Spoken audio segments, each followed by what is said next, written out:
The vanishing case that terrified investigators. The first call landed at 9:12 p.m. on a drizzly Thursday along Highway 22, where the road slips past the dark water of Detroit Lake and into the timber that locals simply call the Ridge. The caller's voice was steady, then it wasn't. "My name is Evan Mercer," he said, breath shallow like he'd just jogged. "I pulled over at the mile marker with the broken green sign, the one with the bullet holes. There's... Hold on," Static hissed. A soft scrape, like a jacket sleeve, brushed against the phone. "There's someone in the trees. They're not moving right. They're not walking, they're not." The line crackled, then went silent for 3 long seconds. When the dispatcher asked him to repeat, Evan said, "Quieter. If I don't answer in a minute, please send someone. Please hurry." The call ended with a wet clicking sound, as if a tongue tapped the microphone, and nothing more. Before we begin, tell me, where are you listening from and what time is it there? Patrol car 3 King 7 reached the pullout at 9:27 p.m. and found an old F-150 idling with the driver's door ajar. The overhead light was on, and a thermos steamed faintly in the cup holder. A phone lay face down on the passenger seat, recording a 9-minute voice memo that the deputy, a calm woman named Lena Alvarez, downloaded on the spot. Her body camera caught everything. The first minute was just engine, rain, and a bright pulsing hum too low to be a siren. The rest was the sound of the forest taking slow breaths. Detective Rowan Hale arrived from the county office at 10:04 p.m., the kind of investigator who carried a metal tape measure and wrote times down to the second. He stood in the beam of his cruiser, a pale rectangle of light on wet asphalt, and listened to the lake pushing softly at the rocky shore below. Pines crowded the slope, black spears against a wool sky. The smell of hot engine blended with a sharp metallic odor, like a coin pressed hard to the tongue. "Mercer?" he called. The trees said nothing. They found footprints immediately. Evan stepped out of his truck in work boots, size 11, crossing the gravel shoulder toward the tree line. The rain softened the edges, but every other detail was crisp. Heel, arch, toe. Then the prints did something that made both investigators forget to breathe for a beat. They simply ended. Not faded, not scuffed away, stopped. The last print lay in the gravel mid-stride, the tiny stones within it undisturbed, as if the boot had pressed into powder that wasn't there, lifted, and left no next step. "Could be," he hopped, Deputy Alvarez whispered, not believing it. "Where to?" Hale said, and lifted his flashlight. The beam scanned the wet trunks. 10 feet in, a birch peeled a silver ribbon of bark. Farther back, the forest went so dark, the light seemed to fall into it. No dragging marks, no sliding mud, no impression of knees or hands, just the last step and the next step missing. At 10:22 p.m., the tow truck driver, a night owl named Beasley, who moved like he was always recovering from the last thing he saw, holstered his gloves and crossed himself when he looked at the prints. He said it without looking at the woods. "This place eats things." The search started by 11. State troopers, county volunteers, 2 SAR handlers with dogs, one named Gipper, the other Foxy, both usually eager to barrel into brush. They took one sniff of the air and sat. Not frightened exactly, braced, as if whatever their noses told them was both confusing and beneath their notice. When the handlers coaxed them forward, the dogs went a few yards into the trees, stopped at the last footprint, and stared at a point 3 feet above the ground, tails flat, heads tilted in the same uncanny angle as if they were listening to something no one else could hear. At 12:17 a.m., a deputy radioed a report of dim white lights flickering deeper in the trees. Hale and Alvarez pushed in to check. What they found was stranger than flashlights.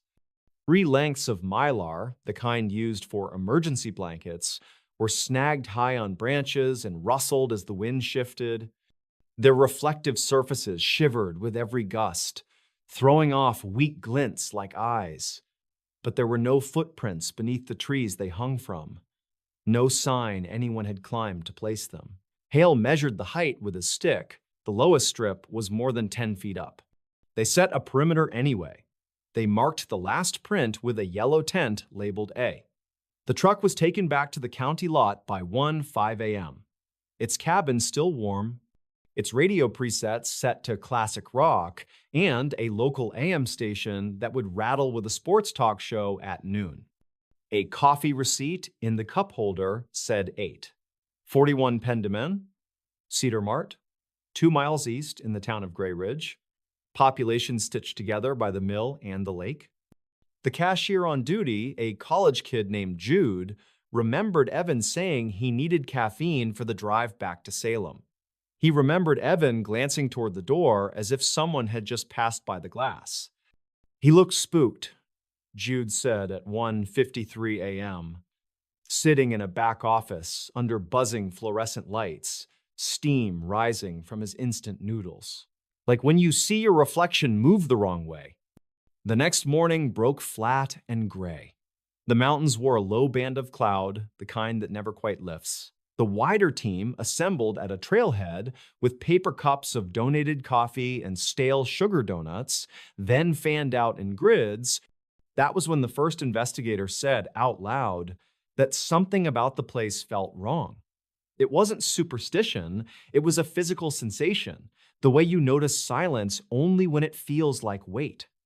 They kept finding things that should have belonged to Evan, except they couldn't prove they did. A key on a ring with no car fob wedged in moss. A strip of duct tape stuck to a rock, perfectly smooth as if it had never touched anything. A silver coin embedded in the mud so deeply that the date stamped on it had been polished smooth by grinding it against nothing. They also found a smear on a tree, low and oval and faintly oily to the touch, like a thumbprint the size of a dinner plate. The lab in Salem would later say it contained petroleum byproducts, cedar pollen, and something else not identified in their standard panel. The technician who gave that report sniffed and said the something else was probably an environmental contaminant, which was the exact phrasing a person uses when they want to be done thinking about what they touched. At 2:03 p.m., Alvarez went into the grocery on Main Street to talk to a woman named Mara Ellison, who held a paper cup in both hands as if she were trying to warm bone. He texted me at 8:47, she said, passing over her phone with the threads. The message read, "I'm fine, just grabbed coffee. The lake's got that weird low fog. It sits like it's thinking." Then at 9:06, "There's a green sign. Wind is kicking up. I hear something and then nothing else." She had called at 9:20 when he didn't answer. "He doesn't ghost me," she said, and the way she said it told them everything. Hale asked what Evan did for work. He managed a small warehouse, took weekend trips to fish, paid his bills on time, kept a list in his phone of guitar chords that sounded good after midnight. He wasn't running from anyone. He wasn't trying to disappear. He had a dent in his truck door that he still hadn't fixed because he said it made the truck look honest. He laughed at bad jokes and bought extra firewood for friends at campouts. That evening, he'd been headed home from a helper job at a friend's cabin on the far side of the lake. A normal day, nothing magic in it until it was. The traffic camera at mile marker 142 was an old unit bolted to a leaning pole, its feed flowing into a state server that an IT tech in Salem could pull within minutes. At 4:11 p.m., Hale and Alvarez sat in a dim room at the sheriff's office while the techs scrubbed back and forth across a sliver of time. 9:19 p.m. showed the edge of Evan's truck. 19:41 showed the door opening. At 9:19:52, a tall figure stepped into frame. At the bottom edge of the image, head bent, shoulders bunched against rain.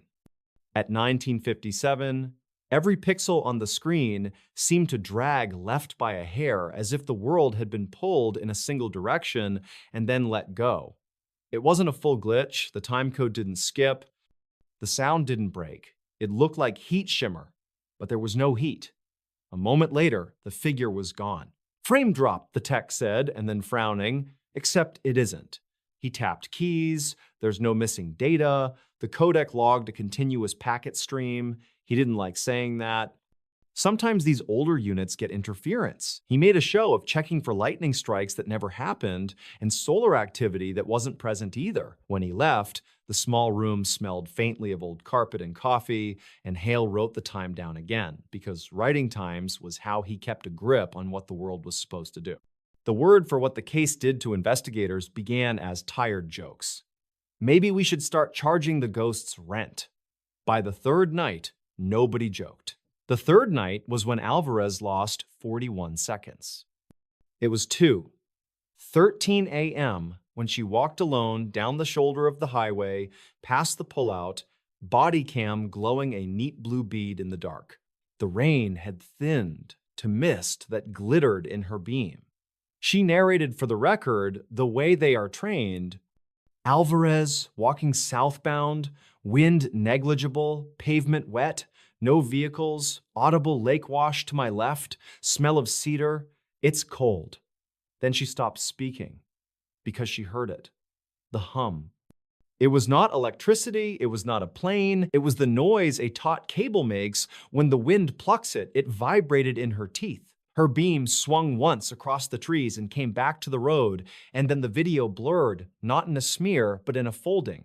The yellow center line ahead of her looked like a ribbon being drawn into the woods, little key stitches of paint bending toward the trunks and then releasing. She took one more step and had the sensation of putting her foot down into air that did not expect it. The video never cut, the timestamp never jumped, but her voice, steadily narrating, was gone for 41 full seconds, replaced by soft rooftops of sound like waves falling over a gravel bar. When the sound of her voice returned, she was saying, "No, I'm good, I'm right here," and her breath was hitching. She stood on the shoulder with her hands braced on her knees, and the night came back in layers, wind in the mylar strips, a truck rumbling faintly miles away. Her own pulse drumming so loud inside her ears, it sounded like someone knocking from the inside of a closet. "You okay?" Hale said, moving to her, and she nodded too fast.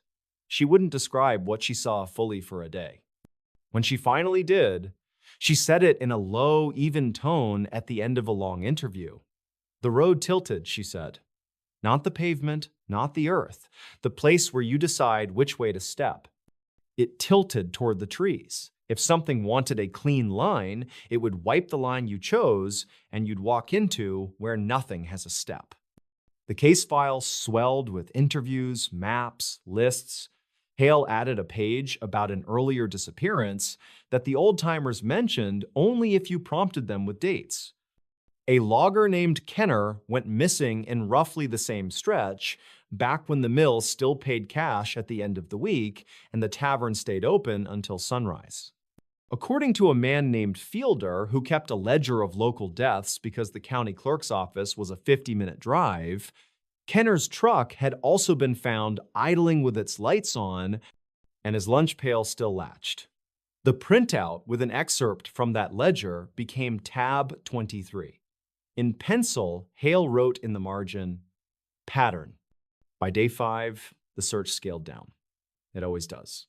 People have jobs, fuel costs, the lake never stops pushing at the rocks, and even grief must sleep. Yet every night at 2-something in the morning, the AM band on the radio at the sheriff's office shivered into a non-signal, a dead station that rattled.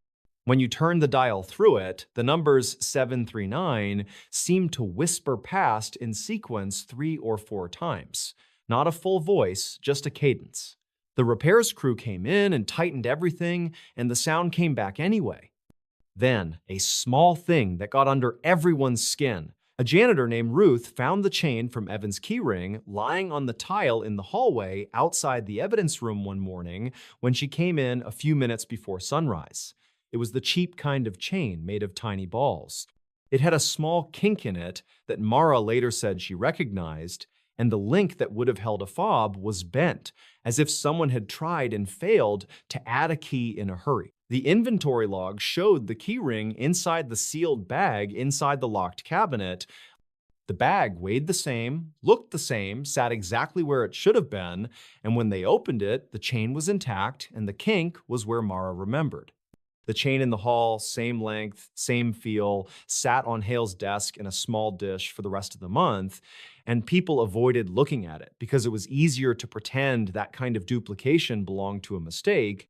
At 10:13 p.m. on day 7, a man drifting a small aluminum boat along the north shore of the lake called in a sighting. He said a white shape moved among the trees near the mile marker, a pale figure gliding parallel to the shore and then stopping. He rowed closer. The shape was a refrigerator box, flayed open on one side and flapping in the breeze, caught between trunks. When officers hauled it out, they found the inside lined with, of all things, pages from a guitar chord book glued into a collage of E minor and D7 and A4. Every page split and overlapped so that none of the chords formed a full diagram. The paper was dry. Hale wrote the time down anyway. He did not say anything about the list in Evan's phone of chords he liked after midnight. Night 9 was when it turned personal enough to break the last of the gallows humor. Hale woke in his room at the Cedar Motor Lodge at 2:16 a.m. to the soft hum.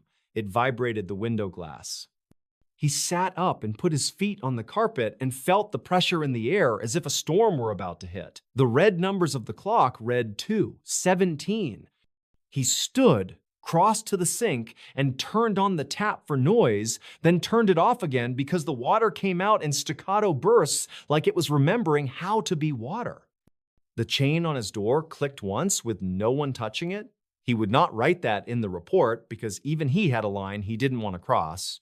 But he wrote the time, 2:18. He stared at the door long enough to hear the people next door whispering through thin drywall. A woman's voice said, "Don't say it out loud," and a man's voice said, "We didn't." By then, Gray Ridge's rumor mill was grinding full speed. The woman who ran the pie shop on Main told anyone who would listen that she had driven past that mile marker around 10 p.m. the week before and watched her dashboard clock stutter backward from 10, 7 to 10, 5, and then tick forward again like a skip in a record.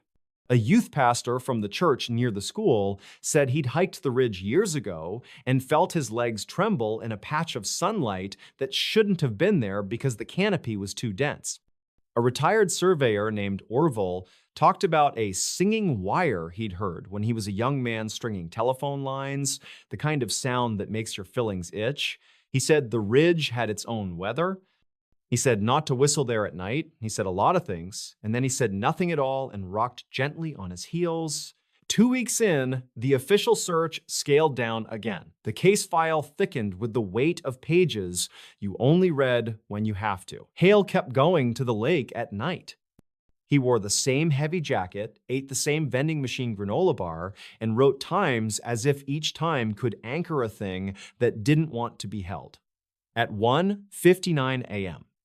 On one of those nights, he measured the distance from the last print to the first tree 3 times and got 3 different numbers. Not different by much, by 1.5 inches, by 2 inches, by 9/16. The kind of differences that make you double-check your hands. He measured a length of rope along the shoulder, 250 feet, and when he rolled it back up, his hands were shaking so badly that the rope slipped, and he had to start again.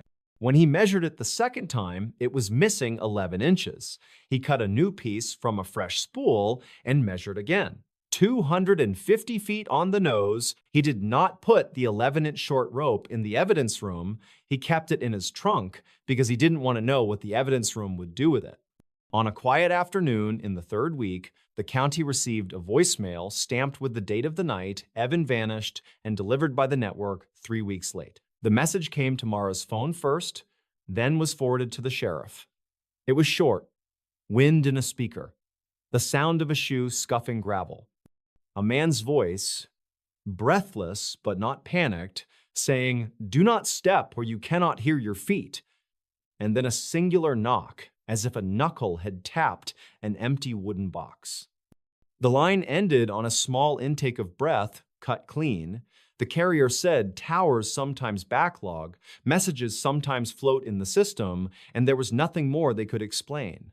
At 3:23 p.m., one day, a volunteer named Naomi Pike, who wrote about strange disappearances for a small website and had the polite eyes of someone who knows when she's not wanted, brought photocopies of old news clippings about the lake before it became the lake. Down Valley communities flooded. Whole stands of trees drowned when the dam closed and the water rose. Stoves and fence posts and tomato cages at the bottom of a mild, cold sea. One article quoted an older ranger, long dead now, muttering on record that the ridge made compasses slow. Naomi handed everything over without flourish and went back to her rental car. Her taillights glowed red against the rain as she pulled away, then dissolved into gray. The same afternoon, the state tech sent an email about the traffic camera feed saying he'd found tiny backlog in the buffer at 19 that night. A few extra kilobytes whispering through the stream. Nothing meaningful. Just noise. Harmless, he wrote. Artifact of packet repair. He added a smiley face.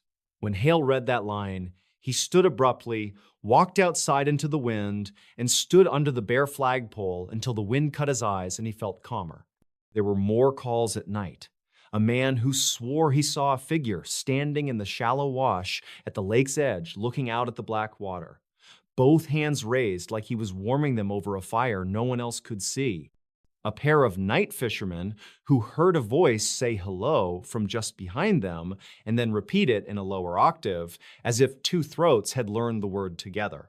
Two teenagers who parked at the pullout and joked loudly to keep brave until they noticed all the night insects had gone silent at once, as if a hand had pressed down on a switch, and they drove away so fast they forgot to switch on their headlight.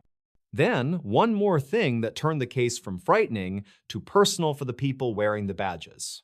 At 2:31 a.m., the day before the file was supposed to be transferred to a colder desk, Alvarez was typing up a supplemental when her monitor blinked black and came back with a blinking cursor inside a blank report she had not opened. The cursor jumped on its own. A single word appeared in the field where the case name should go. Here. Then nothing, and the monitor returned to her report as if she had never left it.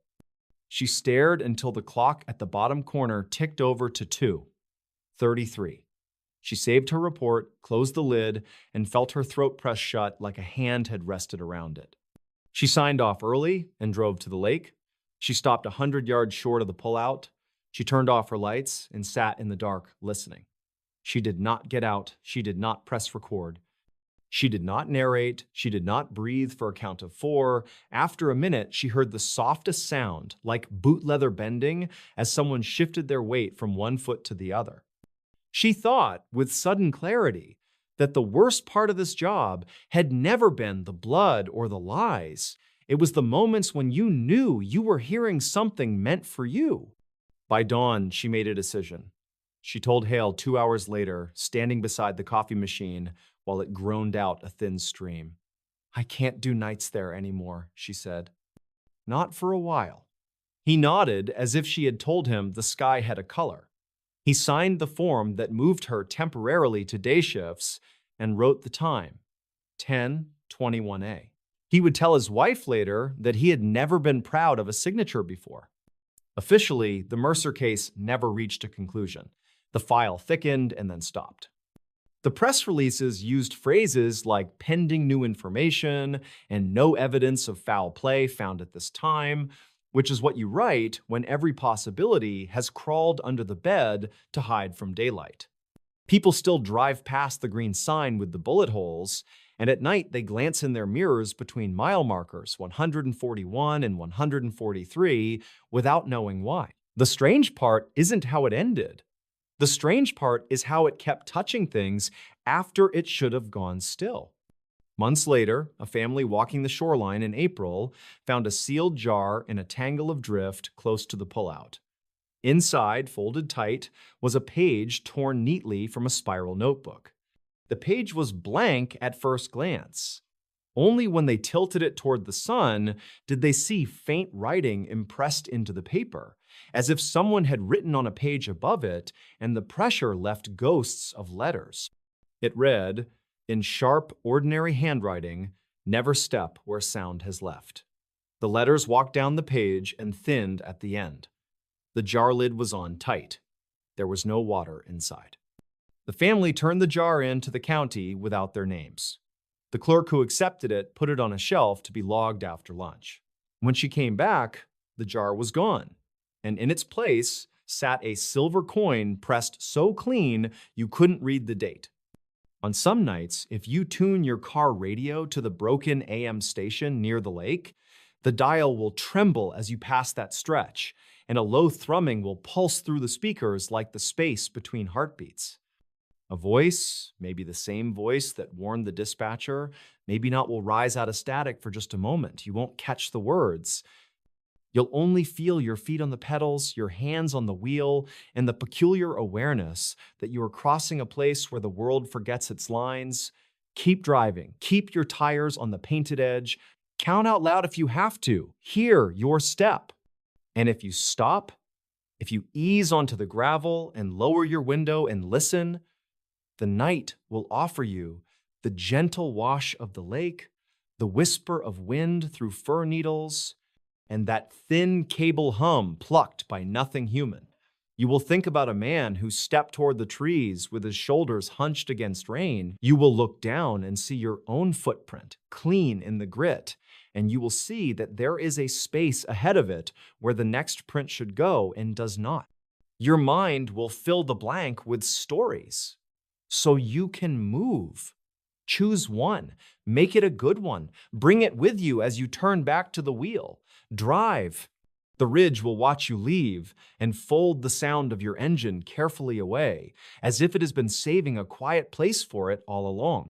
Some cases terrified because of what they show you. This one terrifies because of what it takes away, one step at a time, until the distance between footsteps becomes a place all its own. When the investigators finally closed their notebooks and turned off their recorders, the lake kept breathing. The ridge kept humming. And somewhere, just past the broken green sign, the last clear footprint in the gravel waited under a thin coat of dust for the next person who leaned too close to the line where the world forgets to make the next step. When ordinary nights turned into real-life nightmares, the evening had been calm, almost too calm, as if the world itself was holding its breath. It was late autumn, when the days shortened quickly and the cold crept in long before the sun had completely disappeared. The small town of Pine Hollow, tucked between stretches of woodland and winding rivers, was the kind of place where people locked their doors out of habit rather than fear. For years, nothing truly terrible had happened here, and that quiet sense of safety was exactly what made what followed so disturbing. Before we begin, tell me, where are you listening from and what time is it there? On a Thursday night, just past 9, the streets were nearly empty. A few porch lights glowed faintly, and the sound of televisions drifted from living rooms where families settled in after dinner. The air smelled of damp leaves, and a thin mist curled along the edges of the forest that surrounded the town. It was on nights like this that people usually felt comfort in routine, yet beneath that surface calm, something unnatural was already stirring. At the edge of town stood a narrow road that led into the trees, a road most people avoided at night. Locals had stories about headlights flickering there or shadows darting between the trees when no one should have been around. On that particular night, a delivery driver heading home swore he saw a figure standing in the middle of the road. He slowed down, blinking his headlights, but when he drew closer, the figure had vanished. Shaken, he pulled over, convinced for a moment that his mind was playing tricks. But the mist was heavy, and as he sat there listening to the engine idle, he heard the unmistakable sound of footsteps moving across the asphalt. Yet, no one was there. Back in town, around the same time, a group of teenagers was gathered in the old baseball field near the high school. They were laughing, tossing around a football under the dim glow of the single floodlight that still worked. The grass was wet with dew, and the chill forced them to keep moving. One of them paused, looking toward the tree line. A faint, rhythmic knocking sound was coming from the woods. At first, they thought it was an animal. Then, the sound grew louder, more deliberate, like someone rapping wood against wood in a steady beat. They yelled into the darkness, expecting maybe another friend playing a prank, but the sound didn't stop. It moved closer, circling them, until the floodlight above suddenly flickered and went out. The field was swallowed by darkness, and in that instant, all of them ran. Later, when they told their parents, no one believed them. That same night, just after midnight, a young couple living in a small apartment above Main Street awoke to the sound of knocking on their door. At first, they ignored it, thinking it might be someone who had the wrong apartment. But the knocking didn't stop. It grew more insistent, louder, and then turned into pounding. The man grabbed a flashlight, went to the door, and called out, but no voice answered. He hesitated before looking through the peephole. What he saw made his stomach twist. There was no one there, yet the pounding continued, echoing through the hallway. Suddenly, the noise stopped, replaced by silence so complete it pressed against his ears. He opened the door cautiously, sweeping the flashlight across the empty hall. The bulb in the overhead light had burned out, and the shadows stretched long. He was about to step back inside when he noticed something smeared across the doorframe. A set of handprints, damp and dark, as though someone had pressed their palms into the wood. By dawn, the town felt different. People were whispering in cafes, parents were checking in on their children, and the sheriff's phone rang nonstop with reports of strange occurrences. Lights flickering in houses, voices heard in empty rooms, shadows appearing at the edge of vision. The sheriff himself, a man hardened by years of quiet service, tried to dismiss it all as coincidence, yet he too had woken in the night to find every clock in his house stopped at exactly 3:15. The following night, the atmosphere thickened, streetlights dimmed for no reason, radios filled with static, and dogs across Pine Hollow began to howl in unison. At the small gas station on the corner of Maple Street, the cashier was closing up when he heard what he thought was someone calling his name from the restroom. He checked, but the restroom was empty. When he returned to the counter, every shelf in the store had shifted, cans and bottles rearranged into patterns that looked like circles. He quit his job the very next morning. The town's sense of safety began to erode quickly. Parents kept their children indoors, doors were bolted, and even then, the nights became unbearable. People reported nightmares so vivid they woke up screaming, describing the same thing over and over. A tall shadow, faceless and thin, standing at the foot of their beds, waiting. Some said it whispered their names, others said it only stood in silence, yet all of them swore it was real. By the third night, the sheriff organized patrols, hoping that extra eyes on the streets would calm everyone down. But even his deputies admitted that strange things were happening. Radios cut out mid-transmission, squad cars stalled without explanation, and 2 officers swore they saw a figure crawling on all fours across the roof of a house before vanishing into the night. One of the most chilling events happened to a family on Cedar Lane.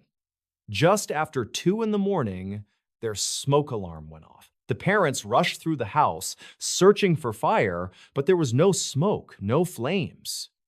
Yet, when they entered their daughter's room, they found her standing by the window, wide awake, staring outside. When they asked what she was looking at, she pointed into the yard and said, "He's waiting." The parents looked, but saw nothing. Later, when they checked the yard in daylight, they found a set of footprints in the mud, leading up to the window, and then disappearing abruptly as though the figure had sunk into the earth. The nightmare spread, no one was spared. People reported hearing cries in the woods, whispers in their homes, and a constant feeling of being watched. Businesses closed early, church services filled with frightened families, and yet no explanation ever came. Scientists were called in from the city, trying to measure electromagnetic fields, looking for gas leaks, anything that might explain the mass hysteria. They left empty-handed, shaken themselves after spending one night in the town. One night, a heavy storm rolled through. Thunder shook the houses, rain hammered the rooftops, and the wind carried voices that seemed to call out from everywhere at once. Entire neighborhoods lost power. In that suffocating darkness, people saw things they would never forget. A woman walking her dog swore she saw dozens of pale hands pressing against the inside of her living room window, even though no one was inside. A truck driver passing through claimed he drove for nearly 20 miles without seeing another car, only to find the same broken-down vehicle appearing again and again on the roadside. By morning, Pine Hollow was not the same town. Ordinary nights had been replaced with nights of terror. People abandoned their homes, some never came back, and others stayed, but lived in constant fear. The sheriff eventually stopped taking reports, not because they stopped happening, but because there were too many.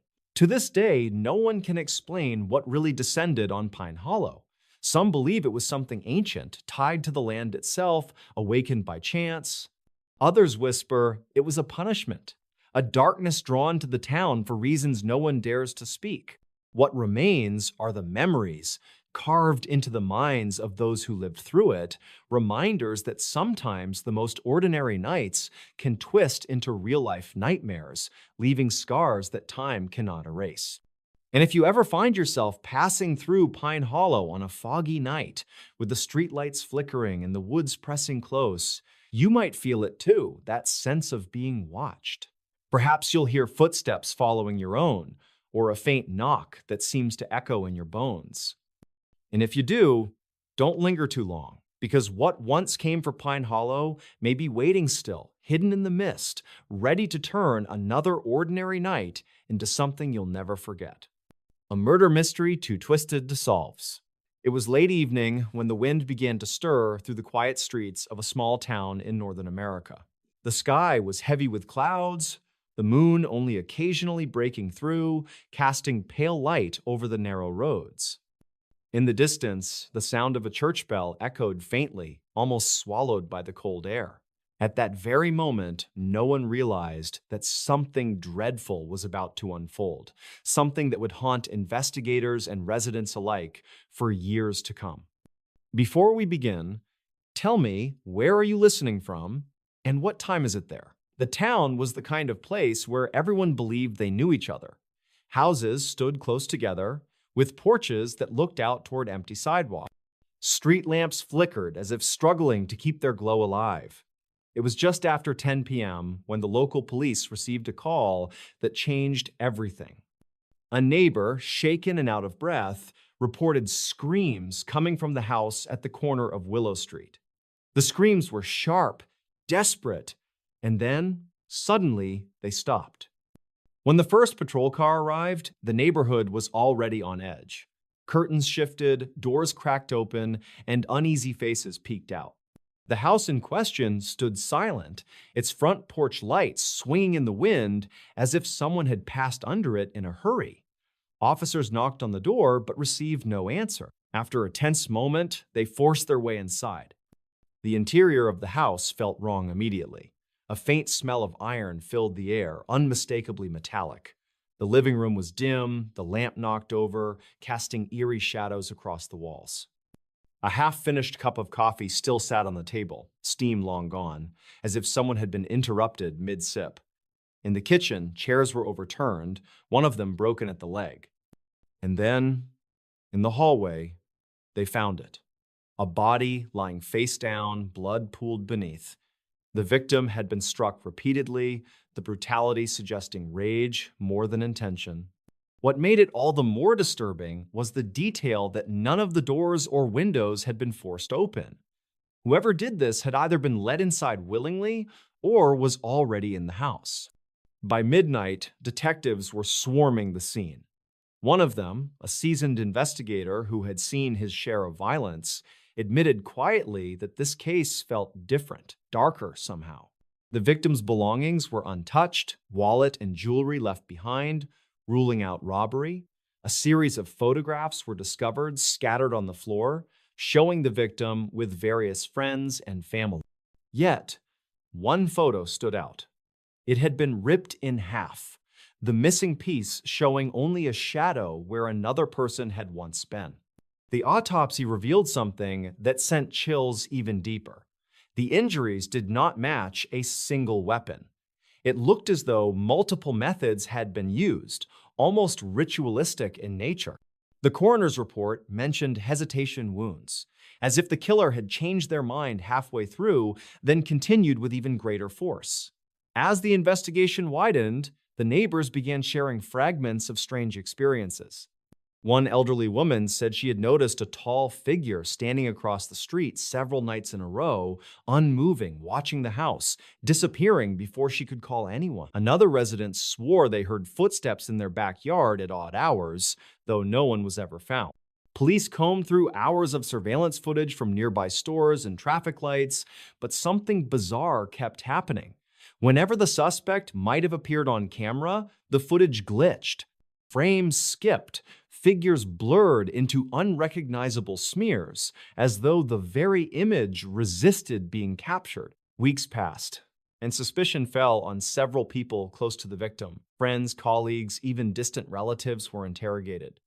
Secrets began surfacing, revealing hidden grudges, financial troubles, and long-buried conflicts. But every lead seemed to collapse into nothing. Alibis checked out, motives were plausible but not conclusive, and physical evidence pointed in conflicting directions. The case grew colder, but the town itself did not rest easy. Strange calls began flooding the local police line. Residents reported hearing screams at night coming from empty lots. Others claimed they saw fleeting shadows darting across windows when no one was inside. Children woke crying, telling their parents they saw someone standing at the foot of their bed, someone tall with eyes that seemed hollow. Detectives tried to dismiss these claims as fear spreading in a shaken community, but even they could not deny what was happening during interviews. On more than one occasion, while questioning potential witnesses, the lights in the room flickered violently, and audio recorders captured faint whispers that no one present had spoken. The words were never clear, but one phrase repeated often enough to be noticed: "You can't find me."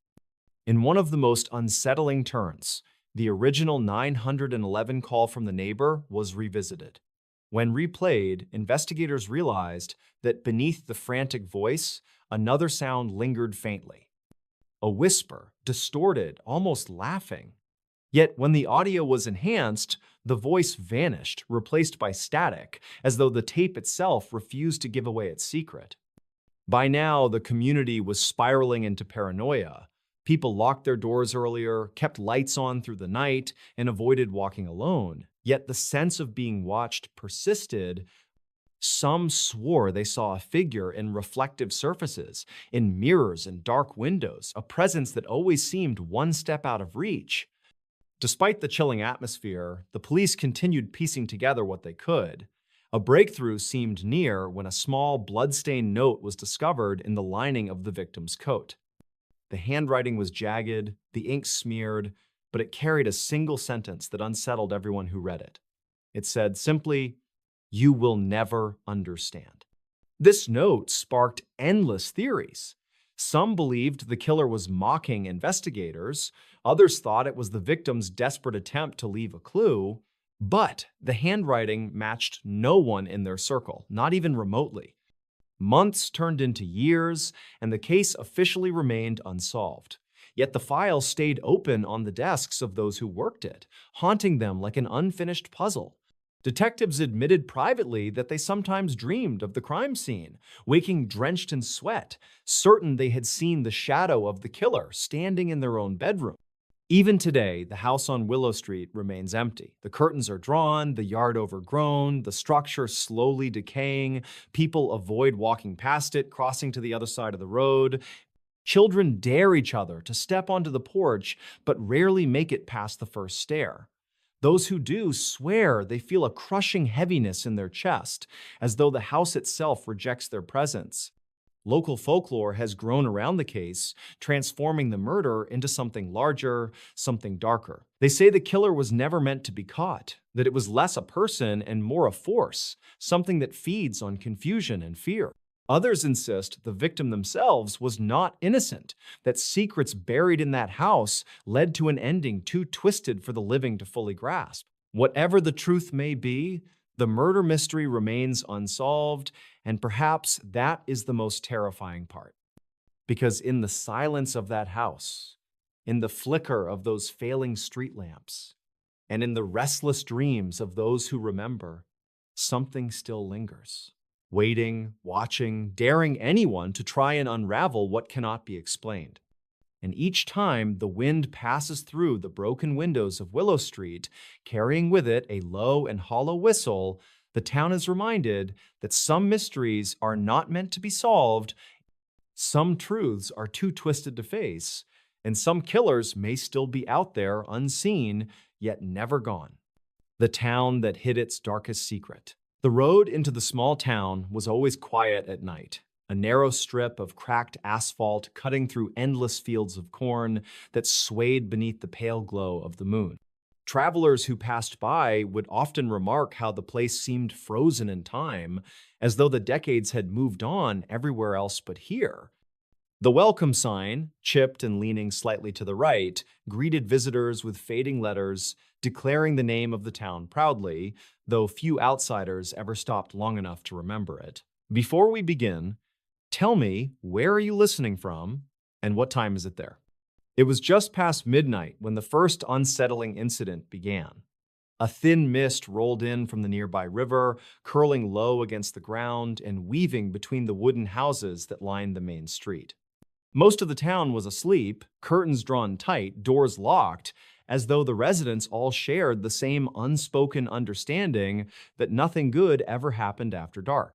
On the far edge of town, a lone diner sat glowing beneath buzzing neon lights. Inside, the air was thick with the smell of stale coffee and fried food. A handful of locals sat scattered across the booths, their conversations hushed, eyes occasionally drifting toward the wide windows that looked out into the night. The bell above the door rang, and for a moment, the entire diner fell silent. A man stepped in, his face pale and clothes damp, as though he had walked straight through the mist itself. Without speaking, he slid into a booth near the back, his trembling hands clasped around a worn leather bag. The waitress, a middle-aged woman who had worked there her whole life, poured him coffee without asking. She glanced down at the bag, then back at his face, and for the briefest moment, her expression hardened, as if she recognized something no one else could. She leaned close, whispering words too low for anyone else to hear, and the man nodded slowly. Whatever passed between them left the other customers uneasy. They pretended to focus on their meals, but the tension in the room was undeniable. At 3 a.m, the church bell rang once, though no one had pulled the rope. The sound carried across the town, deep and hollow, waking those who had been resting fitfully in their beds. Curtains were parted, lights flicked on, and whispers spread through the night air like sparks in dry grass. The bell was never supposed to ring at that hour, not since the tragedy that had taken place long ago. People knew it, and yet no one dared step outside to check. By dawn, the mist had lifted, but unease clung to the town like a shadow. Children walked to school with their parents close by, every set of eyes watching the empty church tower at the center of town. The man from the diner was nowhere to be found. The booth he had sat in was empty, though the waitress swore she had watched him walk toward the back door before the bell had rung. His coffee cup remained on the table, the liquid inside now stone cold, but the bag was gone. For days, whispers filled the town. Some said the man had been part of the old families, the ones who had lived here since the town's founding, before records were kept properly. Others swore he carried evidence of what had really happened during the fire that destroyed half the town square decades ago. The fire had always been explained as an accident, but deep down, many suspected there was more to it. The town rebuilt quickly, too quickly, and certain names disappeared from records, erased as if they had never existed. On the third night, more strange events began. Lights flickered in homes closest to the church. A dog howled relentlessly at shadows that no one else could see. In the cemetery behind the churchyard, fresh soil was found disturbed, though no burials had been scheduled. The caretaker insisted nothing had been touched, but his voice shook as he said it. By the end of the week, fear had settled in the bones of the townsfolk. The local sheriff tried to calm people down, holding a meeting in the old hall near the river. Lanterns cast long, flickering shadows on the walls as neighbors gathered, their voices rising with anger and fear. Some demanded answers about the bell, others accused each other of hiding the truth. The sheriff raised his hand for silence, and when the room finally grew quiet, he told them flatly that there were things in this town better left buried. His words hung in the air like a curse. But the younger ones weren't satisfied. A group of curious residents decided they had to see for themselves what the church was hiding. That night, under a cloudy sky that threatened rain, they crept into the churchyard with flashlights and nervous laughter that faded quickly into silence. The heavy wooden doors of the church groaned as they pushed them open, the stale smell of dust and mildew washing over them. Inside, the pews were covered in sheet. The strange death that defied all logic. It was late November in a quiet rural town in Virginia. The air carried the smell of burning wood from fireplaces, the skies darkened early, and long shadows stretched across the empty roads. People were preparing for the winter season, stacking firewood, closing shutters against the cold wind, and settling into their nightly routines. Nothing about the evening seemed unusual until a call came into the sheriff's office just after 10 at night.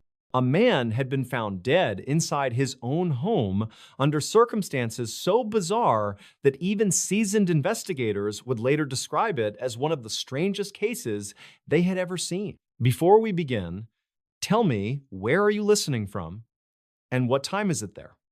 The house stood on the edge of town, an old two-story farmhouse that had been in the family for generations. Locals often passed by it and commented on its lonely appearance, the way the shutters rattled even when there was no wind, and how the light in the upstairs window sometimes flickered long past midnight. The man who lived there was known by many in town. He was not the type who kept close friends, but he was not disliked either. People described him as polite, quiet, and occasionally eccentric. No one ever expected his name to be tied to one of the most haunting investigations the county would ever face. The discovery was made by a neighbor who noticed that the man's truck had not moved for 2 days, and the porch light had been left on since the weekend. When no one answered repeated knocks on the door, the neighbor called authorities. Deputies arrived quickly, their flashlights cutting through the cold air as they walked up the creaking porch steps. The front door was locked. Yet when they pushed gently, it gave way with a strange groan, as if it had already been forced from the inside. The scene inside was unsettling from the start. The living room looked untouched, a stack of unopened mail sat neatly on the table, and the fireplace had gone cold. But as the officers moved deeper into the house, they were hit with a wave of unease. The air felt heavy, as if charged with something unseen. Upstairs, the hall was lined with old family portraits whose eyes seemed to follow the deputies' every step. They reached the bedroom at the end of the hall, and what they found there was unlike anything they had ever encountered. The man was lying on his bed, but not in the way one might expect. His body was arranged in a rigid, almost ceremonial position, arms crossed tightly over his chest, eyes wide open, staring at the ceiling in frozen terror. His mouth was twisted into a silent scream, lips cracked as though he had been gasping for air. The blankets beneath him were undisturbed, tucked neatly under his body, suggesting he had not struggled or moved before death. It looked as if he had simply laid down and been struck by an invisible force that drained the life out of him instantly. The strangest detail was the expression on his face. It was not just fear, it was beyond fear. It was as if he had seen something impossible, something no human mind was meant to comprehend. The deputies stood frozen for a moment, their radios crackling softly in the stillness of the house. One of them whispered that it felt like the room itself was colder than the rest of the house, though there was no open window, no draft. When the coroner arrived, he too was baffled. There were no signs of injury, no blood, no evidence of a struggle. His heart had stopped, yet there were no natural causes found on initial inspection. His body temperature was strangely lower than expected, as if he had been dead far longer than he actually had. The coroner would later admit in private that he had never seen a face frozen in such an expression of horror. As the investigation unfolded, more details began to trouble the authorities.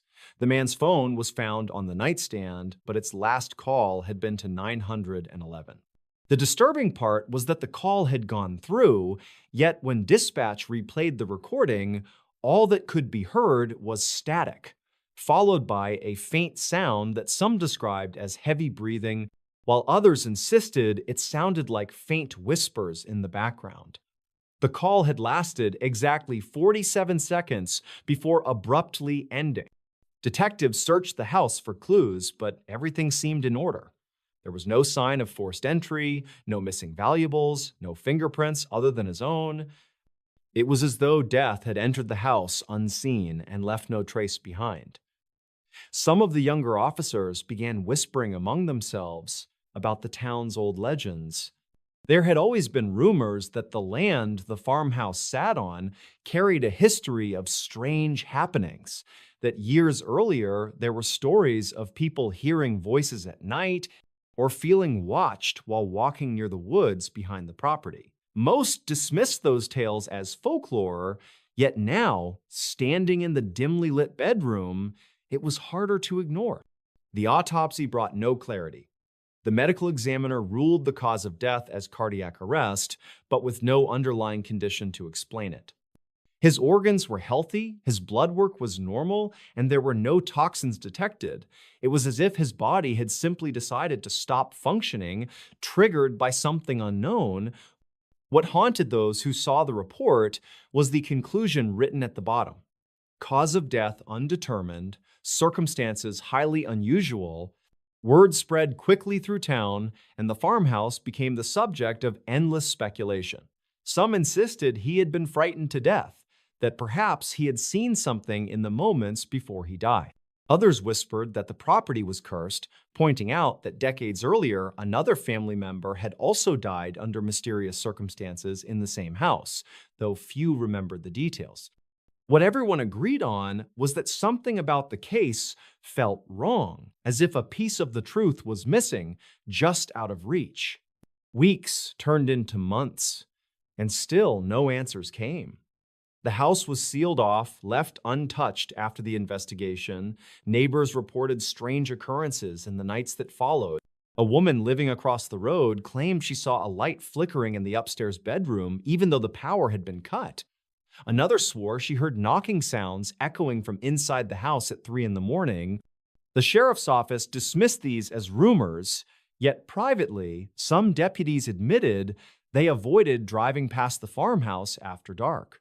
The case eventually went cold, filed away as one of those unsolved mysteries that haunt small towns forever.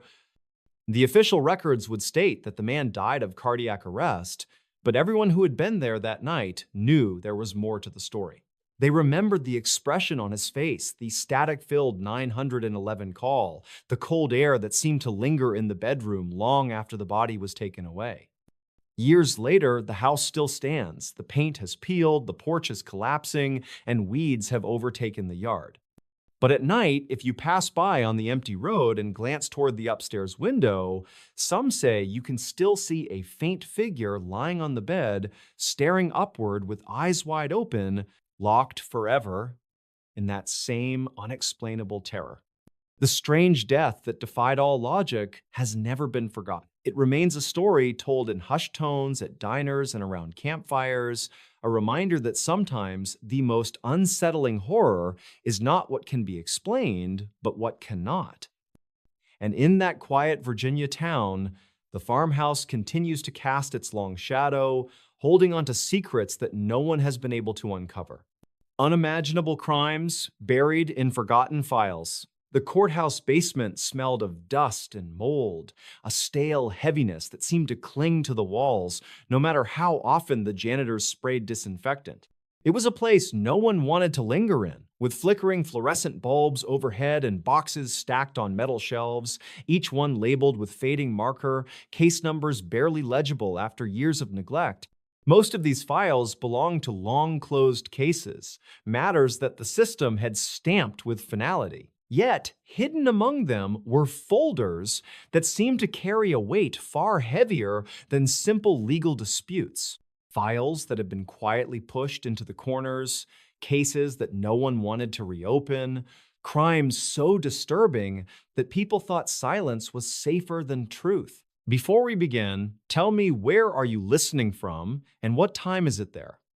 On a stormy evening in late October, a clerk searching for property records stumbled on a set of boxes marked only with a red X. They were heavier than the others, filled with photographs, handwritten notes, and brittle police reports yellowed with time.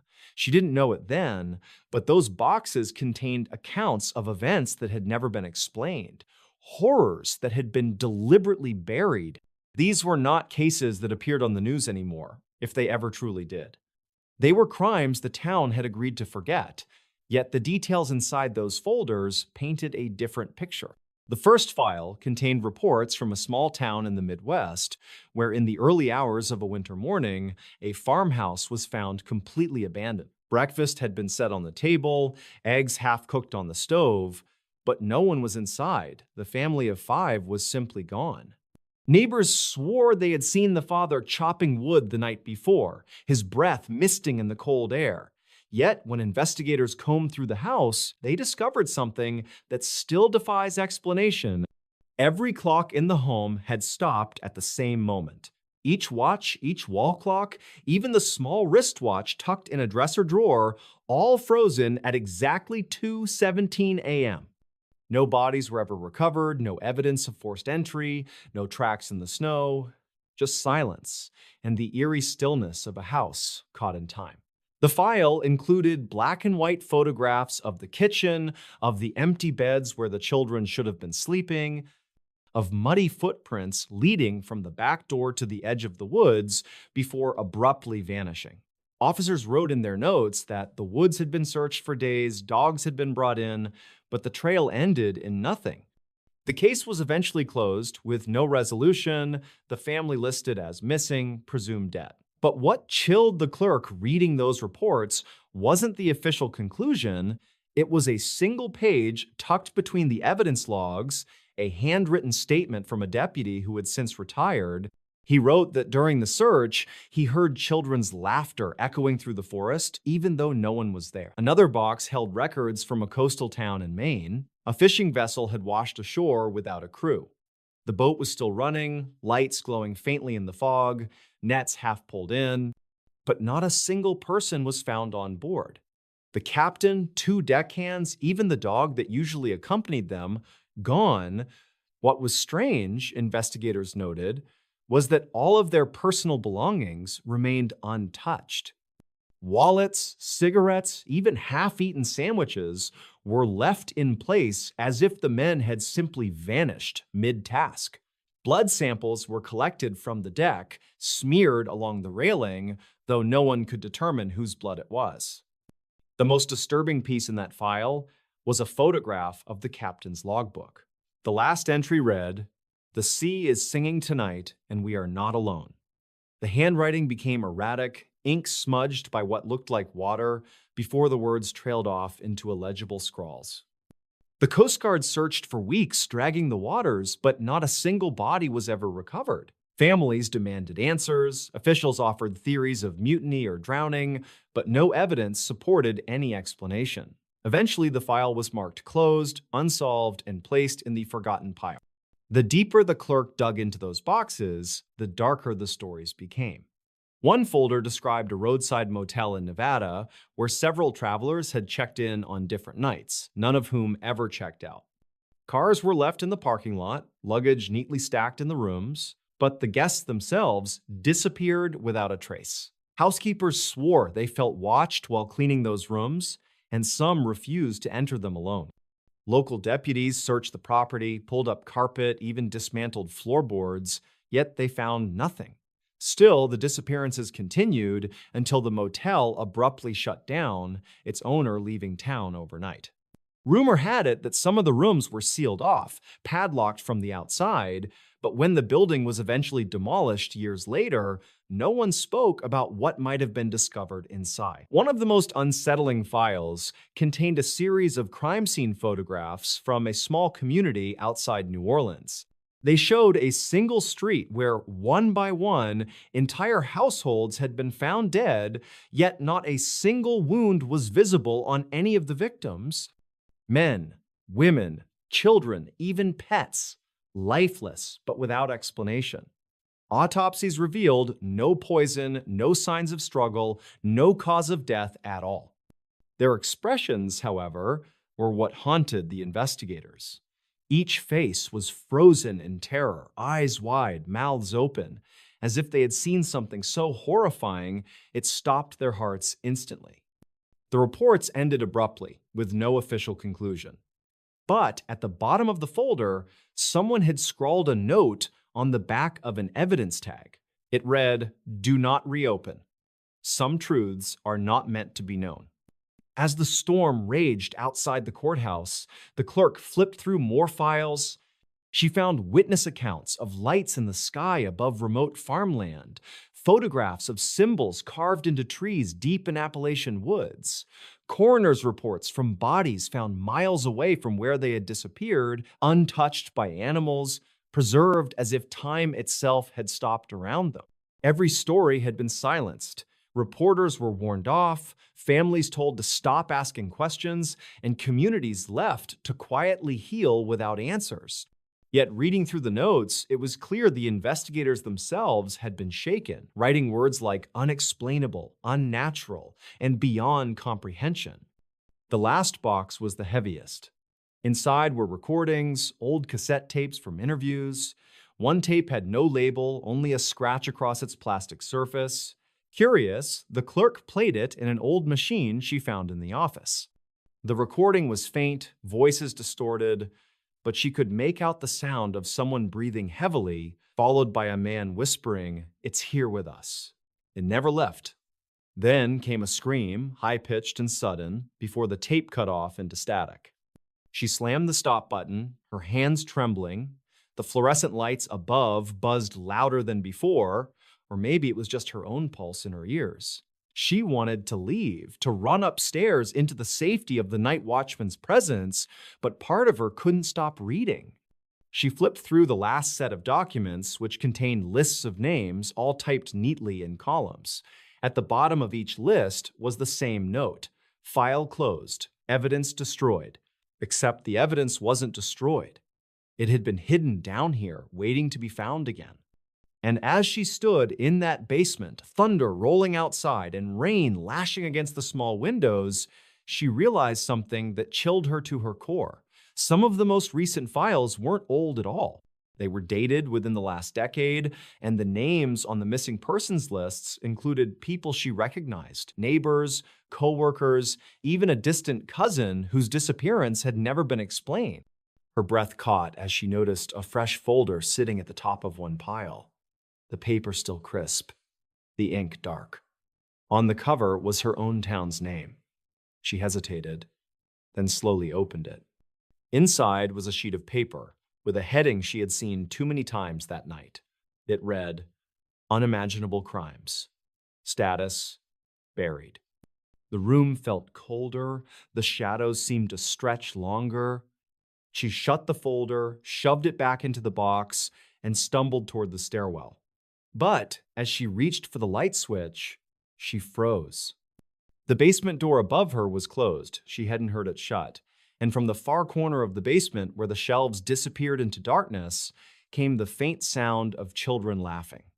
She ran, heart pounding, refusing to look back, refusing to listen. The boxes remained where they had been, buried in forgotten files, their secrets intact. Yet those who had read them could never truly walk away.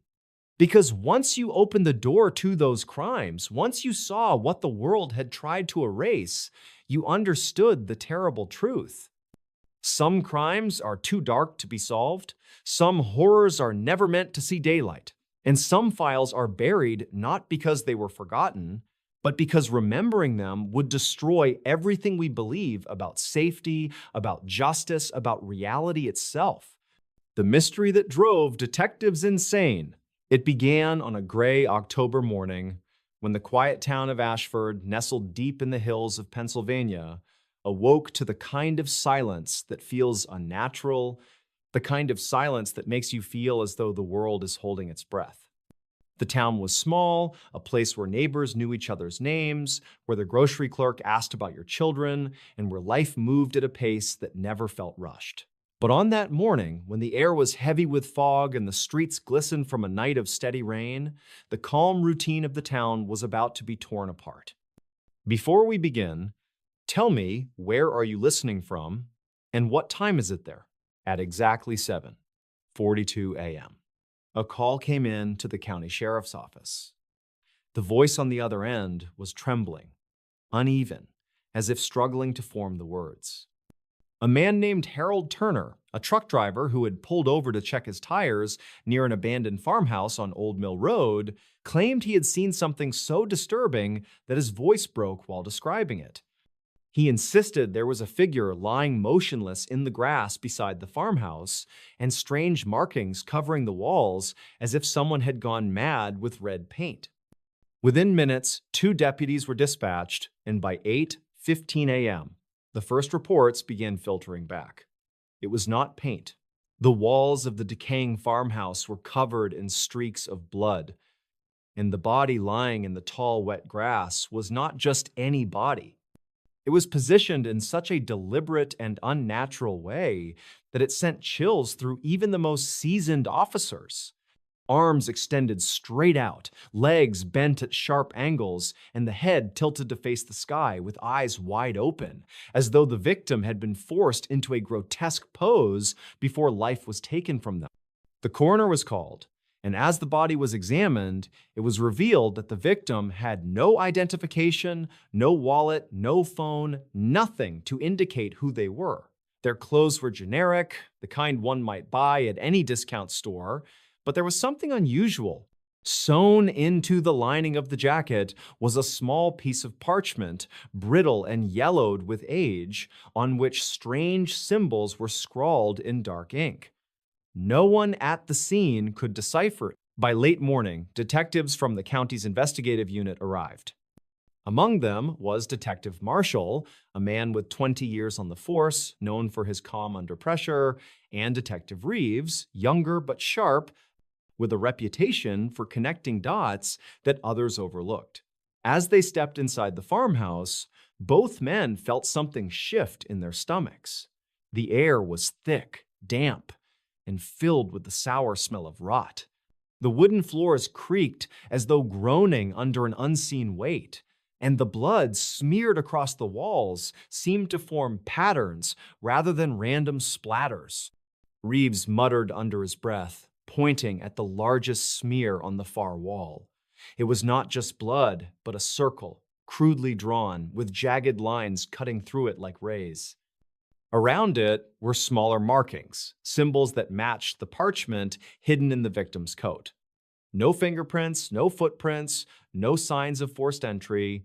Whoever had done this had moved with precision, leaving behind something that felt more like a message than a crime scene. Word of the discovery spread quickly, and soon the small town was drowning in rumor. Some whispered about cult activity, others about a drifter passing through, and some insisted it was something darker, something that could not be explained by rational means. The local newspaper printed a front-page story calling it "The Ritual on Old Mill Road," and overnight, fear rooted itself in the town's heart. The investigation deepened. The victim's fingerprints were run through every available database, but there was no match. Dental records revealed nothing. It was as though the person had never officially existed. And then, just as detectives were grappling with this void of information, another discovery was made. Exactly 1 week after the farmhouse incident, at the same time in the morning, another body appeared. This time on the steps of the old courthouse downtown, a place long abandoned and condemned, its windows shattered and its halls crawling with vines. Once again, the body was arranged in a twisted pose with a parchment hidden in the clothing. The symbols matched. The blood painted across the courthouse doors formed another strange pattern, different from the first, but equally deliberate. Detectives Marshall and Reeves felt the weight of something that was no longer a simple crime. These were not random murders, not crimes of passion or opportunity. Someone was leaving behind a trail, constructing something larger than any of them could comprehend. The two men pored over the parchments late into the night, spreading them across the desk under dim fluorescent lights.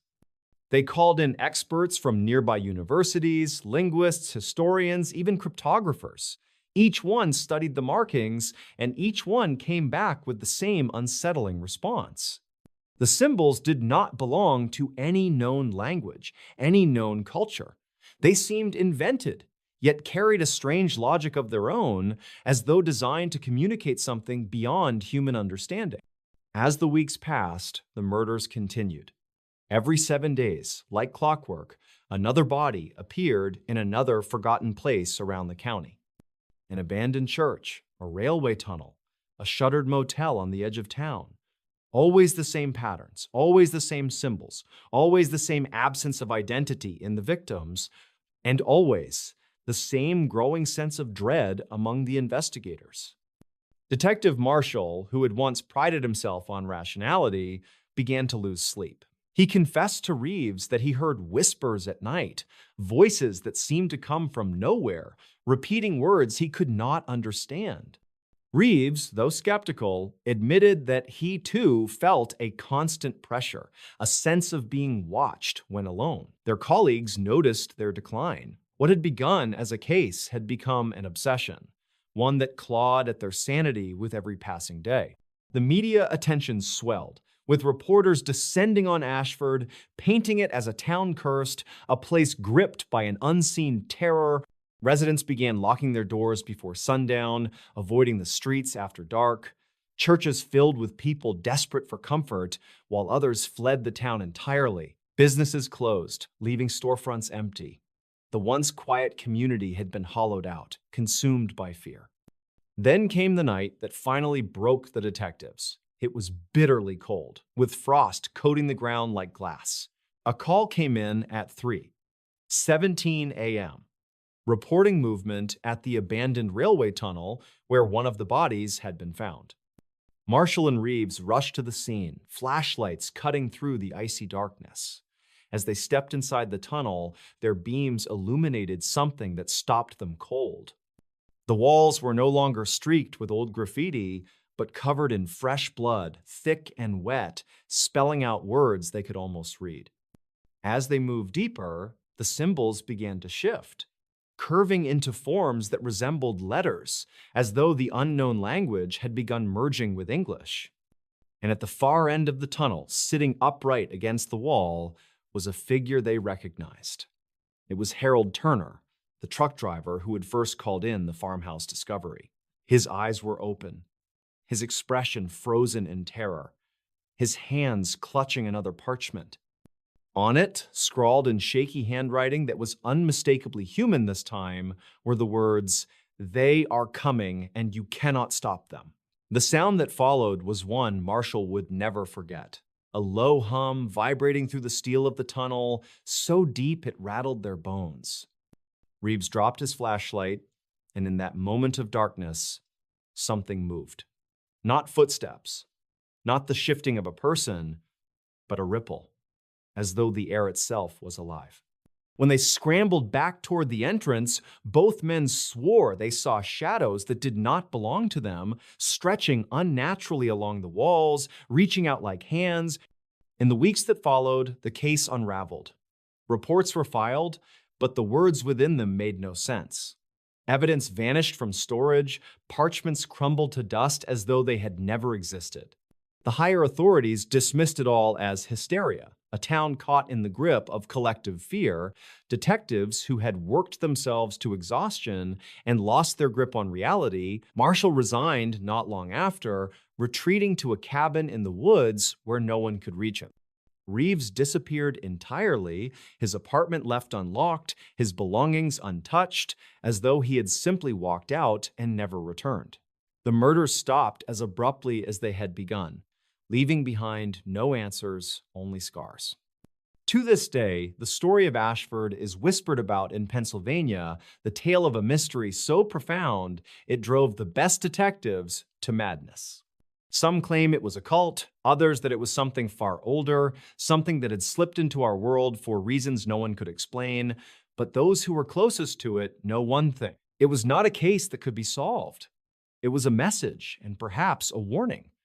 And sometimes, late at night, in the silence of those empty streets, locals say you can still hear it. That low hum, faint but unmistakable, rolling through the hills like a promise. A sound that reminds them the mystery was never truly over. It was only waiting. Unsolved crimes hidden in plain sight.t. The night was colder than usual when the first reports came in. In a small town surrounded by miles of farmland and quiet back roads, the local police received a call just after midnight. The voice on the other end of the line was shaky, almost frantic. A man had been seen standing under a flickering streetlight on Ashwood Lane, not moving, not speaking, just staring. The caller thought he was drunk at first, but then realized something was deeply wrong. The figure wasn't swaying or shivering in the chill. He was perfectly still, like a statue, his face lost in the shadows. When officers finally arrived, minutes later, the man was gone, leaving only a pair of muddy footprints pressed into the damp pavement. Before we begin, tell me, where are you listening from, and what time is it there? At the time, it didn't seem like much, just another strange incident in a town that rarely made headlines. But within weeks, more calls followed. A woman driving home late saw a figure crouched near the old railway bridge, holding what looked like a torn piece of clothing. When she slowed down to look closer, the figure stepped back into the darkness, vanishing almost instantly. She swore she had seen blood on his hands. Others began reporting bizarre encounters, fleeting glimpses of someone standing in places no one should be at those hours. Near the school playground at night, in the overgrown cemetery by the church, in the windows of houses that had been abandoned for years, always watching, always silent. The unease spread quietly through town. People avoided walking after dark, doors were locked earlier than usual, and whispers carried in hushed tones about someone out there who didn't belong. Yet no one could have predicted what was about to unfold. One morning, a local farmer named Thomas failed to return from his routine before dawn chores. His wife went looking for him near the barn and found the doors ajar, a lantern still burning faintly inside. But Thomas was nowhere. His boots were left in the dirt as if he had stepped out of them. His coat hung neatly on a nail, untouched. Search parties combed the fields, calling his name until sunrise painted the horizon, but there was no sign of him. Days later, the sheriff's department received a brown envelope slipped under their office door. Inside was a photograph, grainy and dark. It showed Thomas standing under that same streetlight on Ashwood Lane, staring into the camera with lifeless eyes. Behind him, barely visible, was a figure in the shadows, taller than him, with its head tilted unnaturally to the side. The envelope had no return address, no fingerprints, nothing. That photograph marked the beginning of what locals would later call the season of fear. Not long after Thomas vanished, a young couple driving home from a late-night movie reported seeing someone lying on the side of Miller Road. They pulled over, thinking it was a person in need of help, but as soon as they stepped out, the figure bolted into the woods. The man gave chase for a few steps before stopping. Because the fleeing figure didn't run like a person, it moved in jerks and lurches, arms hanging at strange angles, its head snapping from side to side as if it were searching in the dark. The couple drove straight to the sheriff's office, their voices trembling as they tried to explain what they saw. Then came the second disappearance. A school teacher named Linda failed to show up for class one morning. When officers checked her home, they found the front door unlocked and her car still parked in the driveway. Inside, everything seemed in place, except for a trail of wet footprints leading from the back door to the kitchen table. On the table lay another photograph, this time showing Linda sitting inside her car with someone standing behind her, their face obscured by a hood, one hand resting on her shoulder. The photo looked recent, taken perhaps the night before. But Linda was gone, and she would never be seen again. By then, fear had reached a boiling point. Parents refused to let their children play outside. Night patrols doubled, yet they caught nothing. People swore they saw someone lurking, yet whenever police responded, there was no trace left behind. More photographs began arriving. Each one slipped quietly under the sheriff's office door, each one showing the missing person in an eerie pose, always with that shadowy figure lurking close by. No one could figure out who was taking the photos or how they were being delivered without anyone seeing. The strangest part was how public it all seemed. These crimes were not hidden in distant woods or secret basements. They were unfolding right in the heart of the community, in plain sight, yet no one could stop them. Weeks stretched into months. Fear became a way of life. People began boarding up their windows, selling their homes, leaving town altogether. The main street grew quieter, businesses closed earlier, and whispers about curses and old legends spread like wildfire. Some claimed the town was built over unmarked graves. Others swore it was the work of a cult operating in the open, using fear to control everyone. But no explanation ever satisfied the dread that lingered. One late evening, just before winter, a group of teenagers dared each other to spend the night near the abandoned church at the edge of town, a place where several sightings had been reported. They brought flashlights and snacks, laughing nervously as they tried to act brave. But by midnight, laughter had turned to silence. They noticed movement inside the church through the broken stained glass windows, a figure pacing slowly up and down the aisle. When one of them shone a flashlight toward the doorway, the beam caught something horrifying. Dozens of photographs, just like the ones the sheriff had received, were taped along the inside walls of the church. Faces of the missing stared back at them, each photo showing the same shadowy figure lingering close behind. The teens fled in terror, but not all of them made it home. By morning, one of them was missing, leaving only his flashlight at the church's entrance, still glowing weakly against the cold stone steps. Another envelope appeared at the sheriff's office the following day. Inside was a photo of the boy standing in the church doorway. Behind him, the same towering shadow, head tilted to the side, staring into the camera. The sheriff, exhausted and overwhelmed, admitted he could no longer protect the town. Investigators from the outside came in, studied the photographs, interviewed witnesses, searched every corner. Yet nothing ever tied together. No fingerprints, no signs of forced entry, no fibers or DNA. The figure that everyone saw always remained just out of reach, always disappearing the moment you tried to focus on it. In time, the disappearances slowed, but the fear never left. The town became hollow, many families abandoning their homes. The church was sealed, the roads grew empty, and even now, those who live nearby refuse to speak of what happened. They say if you drive down Ashwood Lane late at night, you might see someone standing perfectly still under the streetlight, staring without blinking, waiting. And if you stop to look too long, you might find an envelope on your doorstep the very next morning holding a photograph of yourself with that same figure standing right behind you. To this day, the crimes remain unsolved, the photographs remain locked away in evidence files, and the figure that haunted the town has never been identified. It all happened in plain sight in front of neighbors, friends, and family, yet no one was able to stop it. And perhaps that is the most terrifying part, that the truth was never hiding. It was standing right there, watching as people vanished one by one into the darkness. Cases too disturbing for the headlines. On a cold evening in late autumn, when the air carried that sharp bite that seemed to creep straight into the bones.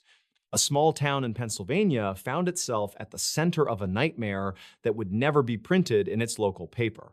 The town was quiet. Rows of dimly lit houses along narrow streets, the kind of place where people locked their doors but still trusted their neighbors enough to wave goodnight. Nothing extraordinary ever happened there until one night when something so disturbing unfolded that even the most hardened investigators struggled to put it into words. Before we begin, tell me, where are you listening from and what time is it there? It began just after 9 when a call came into the county sheriff's office. A neighbor reported hearing screams coming from a farmhouse that stood on the edge of town. The farmhouse was old, weathered wood splintering beneath layers of paint that had long since given up fighting the years. For decades, it had been home to a family that mostly kept to themselves. The caller's voice shook as he described the sound, high-pitched, ragged, not the kind of cry you'd expect from someone startled or angry. It was the kind of scream that made the hair on your arms stand straight, the kind that hinted at something primal, something wrong. 2 deputies arrived on scene within minutes. The yard was silent, the gravel driveway scattered with wet leaves, the porch light flickered, swaying slightly in the wind. They approached cautiously, knocking on the door, announcing themselves. No answer. What they found when they stepped inside would haunt them for years to come. The living room smelled faintly of iron and smoke. Furniture was overturned, photographs shattered on the floor, glass crunching under their boots. The deputies moved slowly, flashlights cutting through the shadows. In the kitchen, the table was set for dinner, plates still warm, food untouched. Chairs lay scattered as though people had been startled in the middle of a meal, and then in the hallway leading to the bedrooms, they saw it.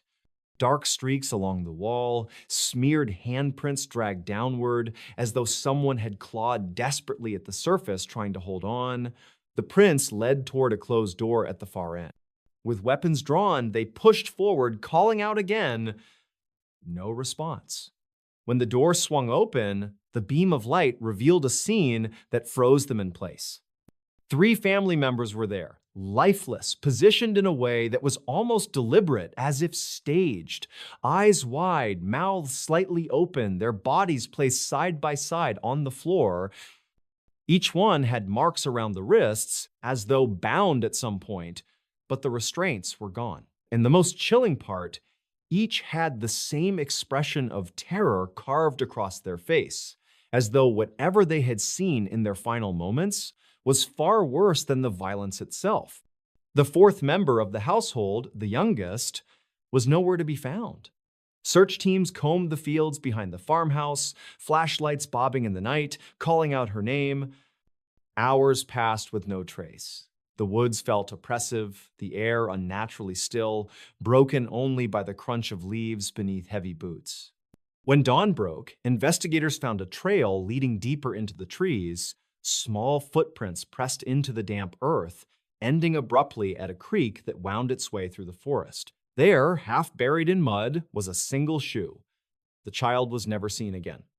News outlets picked up whispers of the case, but details were scarce. The sheriff's office refused to release photographs, citing their disturbing nature. Local reporters who pressed too hard were warned off, told that some things were better left unsaid. The official story spoke only of a tragic incident. No specifics, no follow-up. To this day, the files remain sealed, stored in a cabinet deep within the county courthouse basement, marked with a single word across the folder: withheld. But that was only one case. Years later, hundreds of miles away, in a small town in Kentucky, another story unfolded that shared the same unnerving silence in its aftermath. It was late summer when a young couple driving home along a rural highway spotted something unusual. Just past midnight, headlights caught the figure of a man standing in the middle of the road. He didn't move, didn't flinch at the blaring horn. The couple swerved, heart pounding, pulling to the shoulder. When they looked back, the man was gone. Shaken, they continued on, only to find a pickup truck parked half a mile ahead, engine still running, driver's door wide open. The radio played softly inside. static breaking through faint country music. A wallet sat on the dashboard, filled with cash and identification. But the driver was nowhere in sight. Deputies searched the area until sunrise. In the nearby field, they found strange patterns carved into the grass, wide circles pressed flat, as if something massive had landed there. The missing man's footprints were scattered, moving in frantic directions before cutting off completely at the edge of one of the circles. No signs of struggle, no evidence of where he went. The case was quietly filed as a missing person. But investigators who had seen the scene spoke privately of something they couldn't explain. The story never reached the papers. There are dozens more hidden away in forgotten archives. In a small Illinois town, a family disappeared overnight, their house left perfectly intact, dinner dishes still in the sink, laundry folded neatly on the couch, even the family dog locked inside the bedroom, barking frantically when police entered. Every trace of the family was gone. No sign of forced entry, no struggle, just silence. Weeks of searching turned up nothing. Eventually, the house was sold, repainted, and passed to a new family. But neighbors whispered about lights flickering in the windows late at night, shadows moving when the house should have been empty. None of those reports were ever taken seriously. The official story vanished into silence. And in Oregon, a group of hikers stumbled across something they would never forget. Deep in the woods, miles from any trail, they found a clearing filled with dozens of animal bones arranged in intricate patterns. At the center, a large wooden cross stood upright, draped in torn pieces of clothing. Tucked into the branches above, a weathered photograph of a child smiled down, pinned with rusted nails. Authorities who investigated labeled it a disturbed individual's work, dismissed it as unsettling but not criminal. Yet those who saw it firsthand swore that the bones weren't all animal. Some, they insisted, looked far too human. These are cases too disturbing for the headlines, stories that never made it to the evening news, hidden behind closed doors and sealed files. They are spoken about in hushed tones by investigators long since retired, men and women who wake in the night with memories of things they cannot forget. The public will never know the full details. Perhaps it is mercy, perhaps it is fear. Because sometimes what really happens in the shadows of small towns and quiet highways is far worse than any headline could ever capture. And sometimes the silence that follows is the loudest sound of all. Terrifying cases that made no senses. It was a late autumn evening in the small town of Millwood, Ohio, when the first case shook the quiet community. The air was crisp, leaves scattered across empty streets, and the town had already begun preparing for the long winter ahead. At around 9 o'clock that night, residents along Cedar Avenue reported a series of strange sounds echoing through the neighborhood. Some said it was a scream, others insisted it was more like a distorted cry, almost mechanical in tone. What made it even more unsettling was that when police arrived, within minutes, there was no one outside, no signs of struggle, and no reason at all for the chilling noise that dozens had claimed to hear. The officers did their rounds, knocking on doors, asking questions, but no explanation surfaced. It was written off as pranksters, but no one ever came forward, and nothing like it happened again. The silence that followed only deepened the mystery, leaving a scar in the memory of everyone who heard it. Before we begin, tell me, where are you listening from, and what time is it there? A few weeks later, just before sunrise, an even stranger case occurred. A truck driver passing through Interstate 71 near Columbus pulled over at a rest stop to grab some coffee and stretch his legs. He noticed a small sedan parked at the farthest corner of the lot, engine still running, headlights dim in the fog. At first, he thought someone was sleeping inside, but as he approached, he realized the driver's door was wide open and the car was completely empty. The keys dangled in the ignition, a purse was on the passenger seat, and the dashboard showed that the vehicle had barely been driven in the last few hours. State troopers were called, and they carefully combed the area, but there were no footprints leading away from the car, no evidence of foul play, and no sign of the owner anywhere. It was as though the driver had simply vanished into thin air. Days turned into weeks, missing posters went up, and news outlets speculated endlessly, but no trace of the person was ever found. The case became known among locals as the car that drove itself, an unsolved event that to this day haunts truckers who pass that lonely rest stop before dawn. Then came the winter storm in Michigan, where an isolated farmhouse near Traverse City became the center of another unsolvable case. On a January night, as snow piled high and winds howled through the trees, neighbors noticed that the lights in the farmhouse flickered wildly before going completely dark. A family of 4 lived there, known in the community for keeping to themselves. When police arrived after a concerned neighbor called the station, they found the front door partially open, snow drifting inside the entryway. The strange part was that the house showed no signs of disturbance. Dinner was set neatly on the table, the fire in the fireplace had been left burning, and children's toys lay scattered across the living room rug.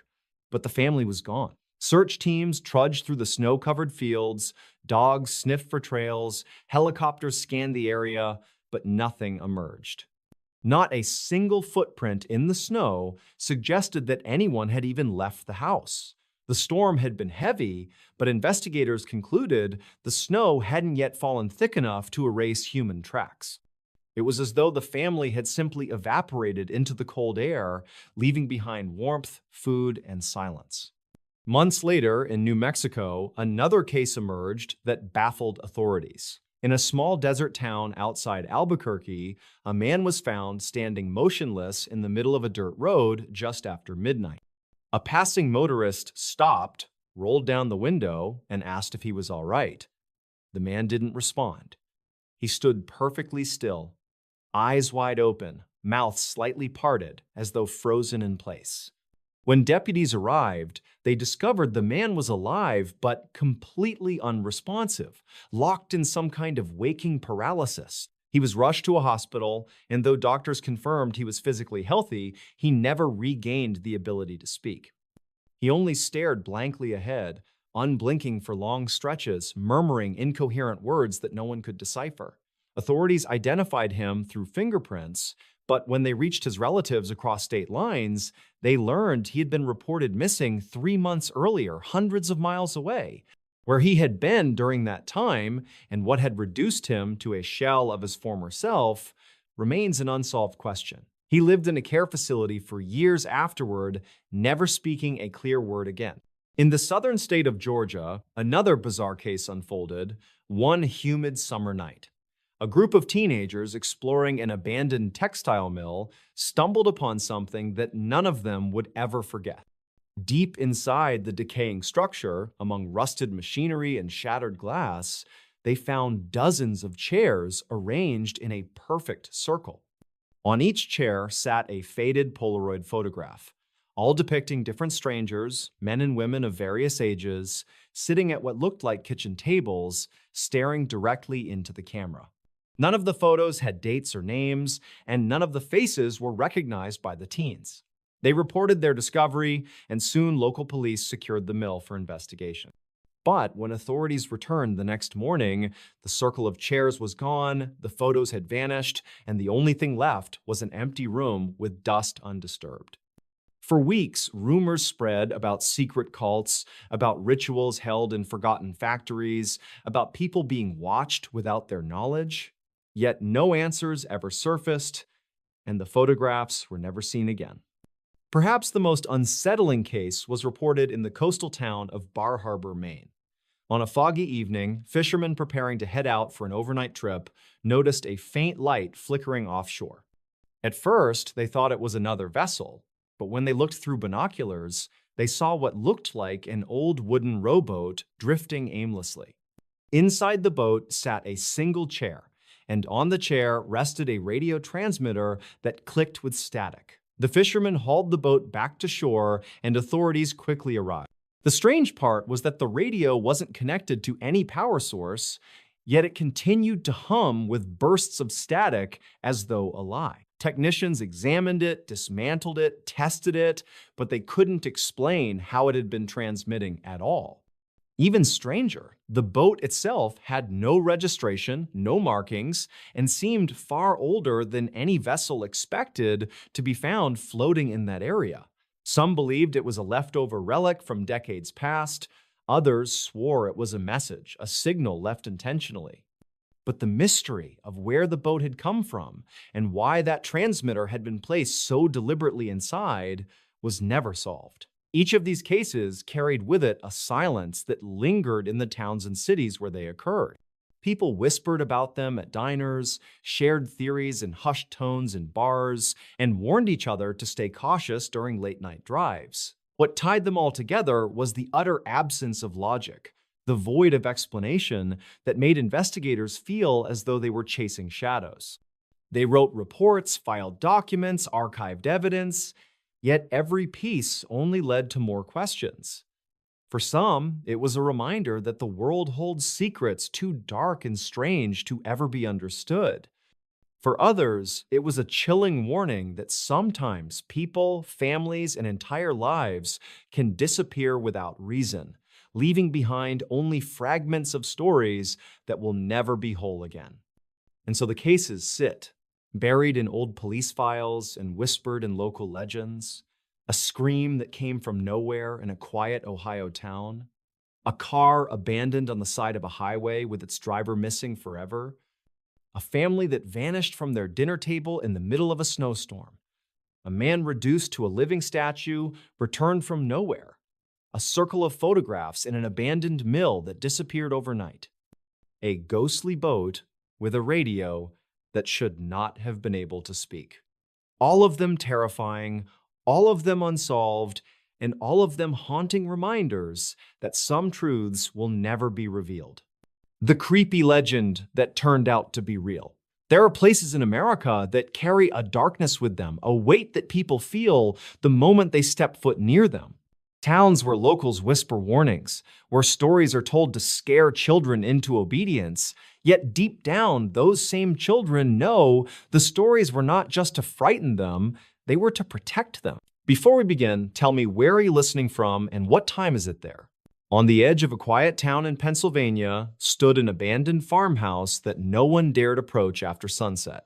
The house sat along a narrow dirt road, hidden behind rows of tall skeletal trees that looked almost like they were trying to conceal it. The wooden boards were weathered and gray, with the roof sagging inward and broken shutters hanging by rusted hinges.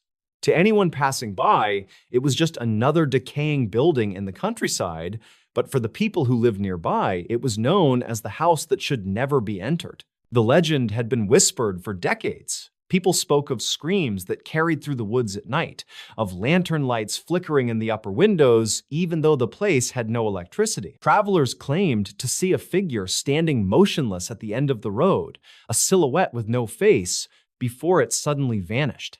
The story went further, darker, telling of a family who once lived there, a family that had mysteriously vanished one cold November night. No one could ever explain what happened, but when authorities entered the farmhouse, they said the dinner table was set as if the family had been about to eat. The food was untouched, and the chairs were neatly tucked in. It was as though the people had simply stood up, walked out into the woods, and never returned. For years, nobody dared to touch the property. Nature reclaimed the land, vines crept up the siding, and the windows were clouded with grime. But the legend lived on.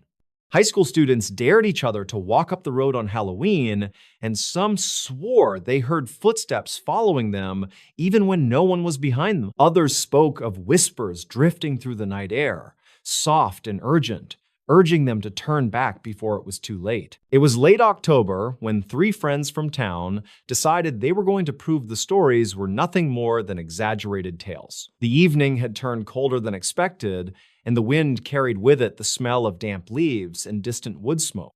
The group parked their car along the edge of the old road and began walking toward the house with only their flashlights cutting through the darkness. The air was heavy, unnervingly quiet, as if the entire forest was listening.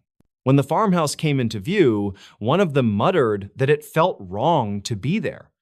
The others laughed nervously, insisting it was just an old house, nothing more. But as they drew closer, the temperature dropped sharply and their breath came out in white clouds. They noticed that the front door was slightly ajar, creaking gently with each gust of wind. Inside, the air smelled of mildew and rot. Their footsteps echoed on the warped floorboards as dust swirled in the beam of their flashlights. Faded wallpaper peeled from the walls, and in the kitchen, the old dining table still stood, covered in a thick layer of dust. Plates and silverware were still neatly arranged, as if waiting for a meal that never came. One of the friends reached out and touched the back of a chair, only to pull his hand back quickly. The wood felt strangely warm, as though someone had just been sitting there. They laughed nervously again, trying to convince themselves it was just their imagination, but unease had already set in. In the silence, they thought they heard something upstairs. A slow, deliberate creak, like a footstep on the old boards above them. They froze, holding their breath, staring at one another with wide eyes. One whispered that it was probably just the house settling, but deep down, none of them believed that. Against their better judgment, they climbed the staircase. The wooden steps groaned under their weight, and each movement felt like it echoed far too loudly. At the top of the stairs, a hallway stretched out before them, lined with doors that hung crooked on their frames. They pushed one open and found a bedroom. The bed still made, though the sheets were yellowed with age. A child's toy sat on the dresser, its once bright paint faded, and as one of them shined a light on it, the toy suddenly tipped over on its own. The sound of it hitting the wood made all of them jump back in fear. Another creak echoed from the far end of the hallway, and this time, it was unmistakable. Someone was walking. Slow, heavy steps, drawing closer. The air grew colder with every second. So cold, their fingers ached as they gripped their flashlights tighter. One of them whispered they should leave, but when they turned to head back, the staircase was no longer visible. The hallway seemed longer than before, stretched into darkness that hadn't been there moments earlier. Panic set in.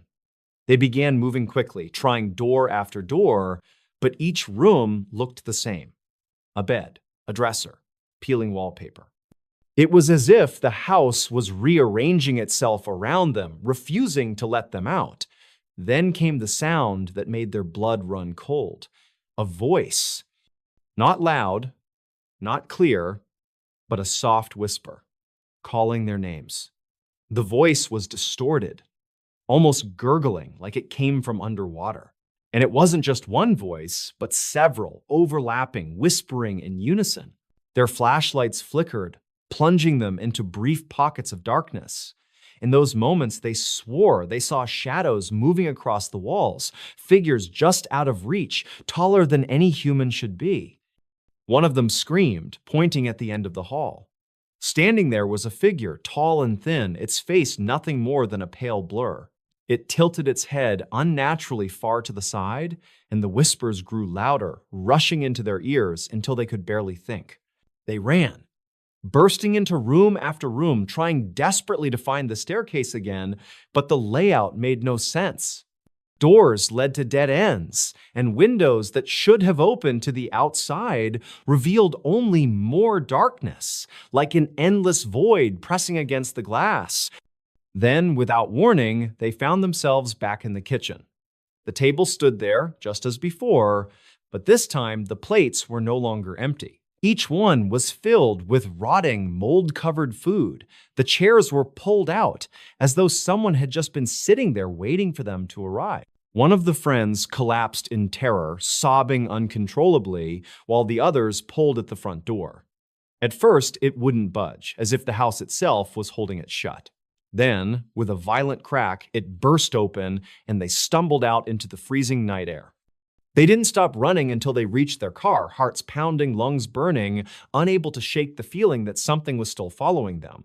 When they finally made it back to town, they were pale and trembling, barely able to explain what had happened. They swore they would never return, and in the days that followed, each of them suffered strange disturbances.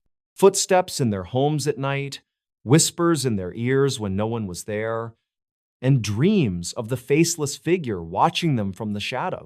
Years later, people still avoid the farmhouse. The story of those three friends only added to the legend, fueling the warnings that locals passed down. Some say the house is a trap, built not to shelter a family, but to lure the living inside and keep them there forever. Others claim the family that vanished never truly left, that their restless spirits still wander the halls, whispering for company in the endless dark. What makes the legend truly terrifying is that it has never faded. New reports surface every so often. A hiker who got too close to the road swore he saw a lantern light flickering in the upstairs window. A driver passing by late at night claimed a figure stepped into the road and then disappeared into thin air. Some say if you stand outside the farmhouse at midnight, you can hear the sound of chairs scraping across the wooden floor, and if you don't leave immediately, you'll never walk out again. The farmhouse still stands, decaying but undefeated, as if time itself refuses to touch it. And the legend remains alive, not just a tale to scare children, but a reminder that some places carry with them a darkness that cannot be explained, a darkness that does not let go. The creepy legend turned out to be real, and anyone who doubts it only needs to step onto that lonely dirt road at night. If they listen closely, they'll hear the whispers waiting for them, calling them by name, ready to welcome them into the house that never lets go. What they found in the abandoned car. It was a late afternoon in the middle of October when the wind carried that uneasy chill that always seems to come before nightfall. The highway was unusually quiet, with only the occasional truck roaring past and leaving behind the echo of its engine. Just off a stretch of road in rural Ohio, a highway patrol officer noticed something that didn't belong. Parked at the edge of the tree line, partially hidden by weeds and brush, was an old beat-up sedan. Its driver's side door was closed, but the angle of the car seemed wrong, as if it had rolled and come to a stop instead of being deliberately parked. Before we begin, tell me where are you listening from and what time is it there? At first glance, it looked like just another abandoned vehicle. That stretch of highway had seen plenty of them cars left behind after accidents, stolen vehicles dumped and forgotten, or simply broken down machines waiting for a tow. But there was something unsettling about this one. The officer pulled his cruiser over and walked toward the car, gravel crunching beneath his boots. The sun was sinking low, and long shadows stretched across the asphalt, bleeding into the dark outline of the woods. The sedan's paint was peeling, its windows streaked with grime. He immediately noticed that the license plates had been removed. That alone was strange enough, but as he leaned closer, he realized the windshield had a faint spiderweb crack running from one corner, like it had been struck hard. Dust covered the hood, but there were smudges on the driver's side window, smudges that looked too much like handprints. The officer tugged on the driver's side handle. It was unlocked. The smell that rushed out made him recoil. A pungent, metallic odor hung in the air, mixed with something sweet and rotten. Inside, the upholstery was torn and stained, but that wasn't what froze him in place. On the passenger seat sat a small leather-bound notebook, its edges curled from moisture.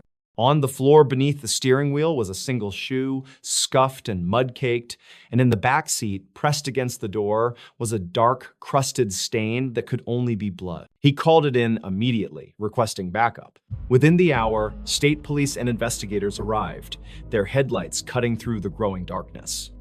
They taped off the area and began their work, pulling on gloves, photographing every detail, carefully dusting for prints. But the deeper they looked, the stranger the situation became. There was no wallet, no ID, nothing that could identify who had driven the car. The glove compartment had been emptied except for a broken pen and a crumpled fast food receipt. But the date on that receipt was weeks old. The odometer showed the car hadn't been driven far since then. The trunk was the real horror. When officers forced it open, their flashlights revealed a large black trash bag stuffed against the far corner. It was tied with electrical cord, the plastic stretched and torn in places. When they cut it open, the stench was unbearable.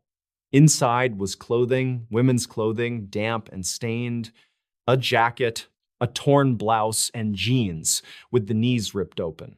Folded between the fabric was something else, a set of photographs. Each picture was of a different location. Abandoned farmhouses, empty playgrounds, remote dirt roads swallowed by trees. In every photo, there was a date scrawled on the back. The notebook from the front seat offered more clues, but also more terror. Its pages were filled with shaky handwriting, short entries that read like fragments of thought. Some described watching people from afar. She walked alone again. Same route, same time. Others were even darker. The woods hide everything. They don't hear the screaming in there. And one line in particular made the investigators pause. The car is only the beginning. Neighbors from the area were questioned. A farmer down the road mentioned he had seen the car parked there a few nights before, but he hadn't paid much attention. Another person recalled hearing strange noises near the woods late at night, something between a scream and a shout, cut off suddenly. For weeks, the police scoured the forest that bordered the highway. They found disturbed soil in several places, shallow pits half covered with leaves, but nothing inside them. It was as if whoever had used that car had moved quickly, changing spots, hiding something they didn't want discovered. The photographs were traced, and investigators visited each location. At two of them, they found more evidence, shreds of fabric, small bone fragments, and at one site, a rusted shovel leaning against a collapsed shed. Despite all this, no one ever came forward to claim the car. No missing person report matched the clothing found in the trunk. The shoe from the driver's side was never paired with an owner.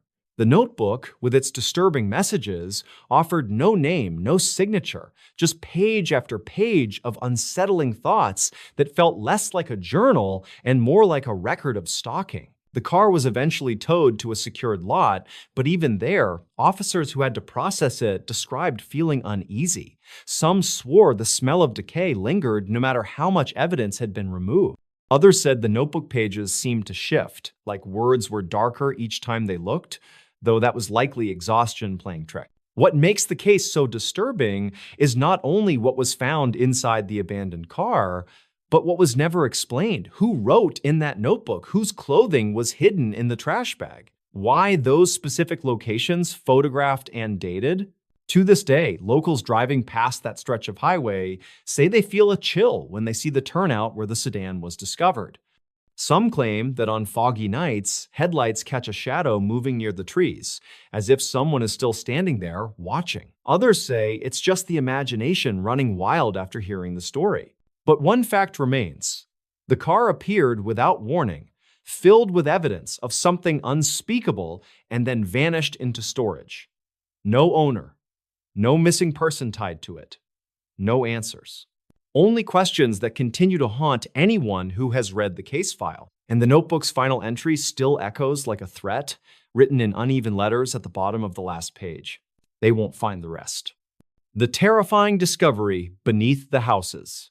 On a quiet stretch of land just outside of Ashford, a small town in the American Midwest, there stood an old farmhouse that locals avoided after dark. The property had been empty for decades, its wooden frame weathered by endless winters and long, humid summers. The paint had peeled away to gray splinters, the shutters hung loose, and the porch sagged under its own weight.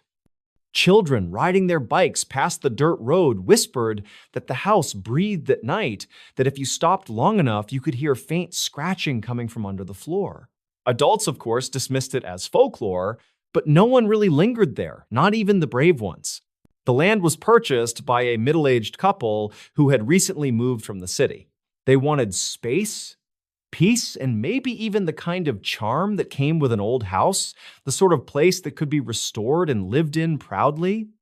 The property was large, surrounded by acres of tall grass that bent like waves when the wind picked up. At dusk, deer wandered out of the woods at the far edge of the land, their silhouettes quiet and watchful against the horizon. The couple arrived one chilly evening in late autumn, boxes stacked in the back of a pickup truck.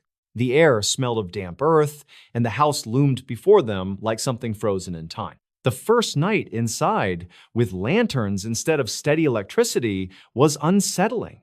The boards creaked under every step, dust floated in the beams of their flashlights, and the wind rattled the loose shingles on the roof. They chalked it up to the character of an old place, the sort of thing they had signed up for. But beneath the surface of that house was something they had not signed up for. Something that would unravel their peace and turn the property into a nightmare.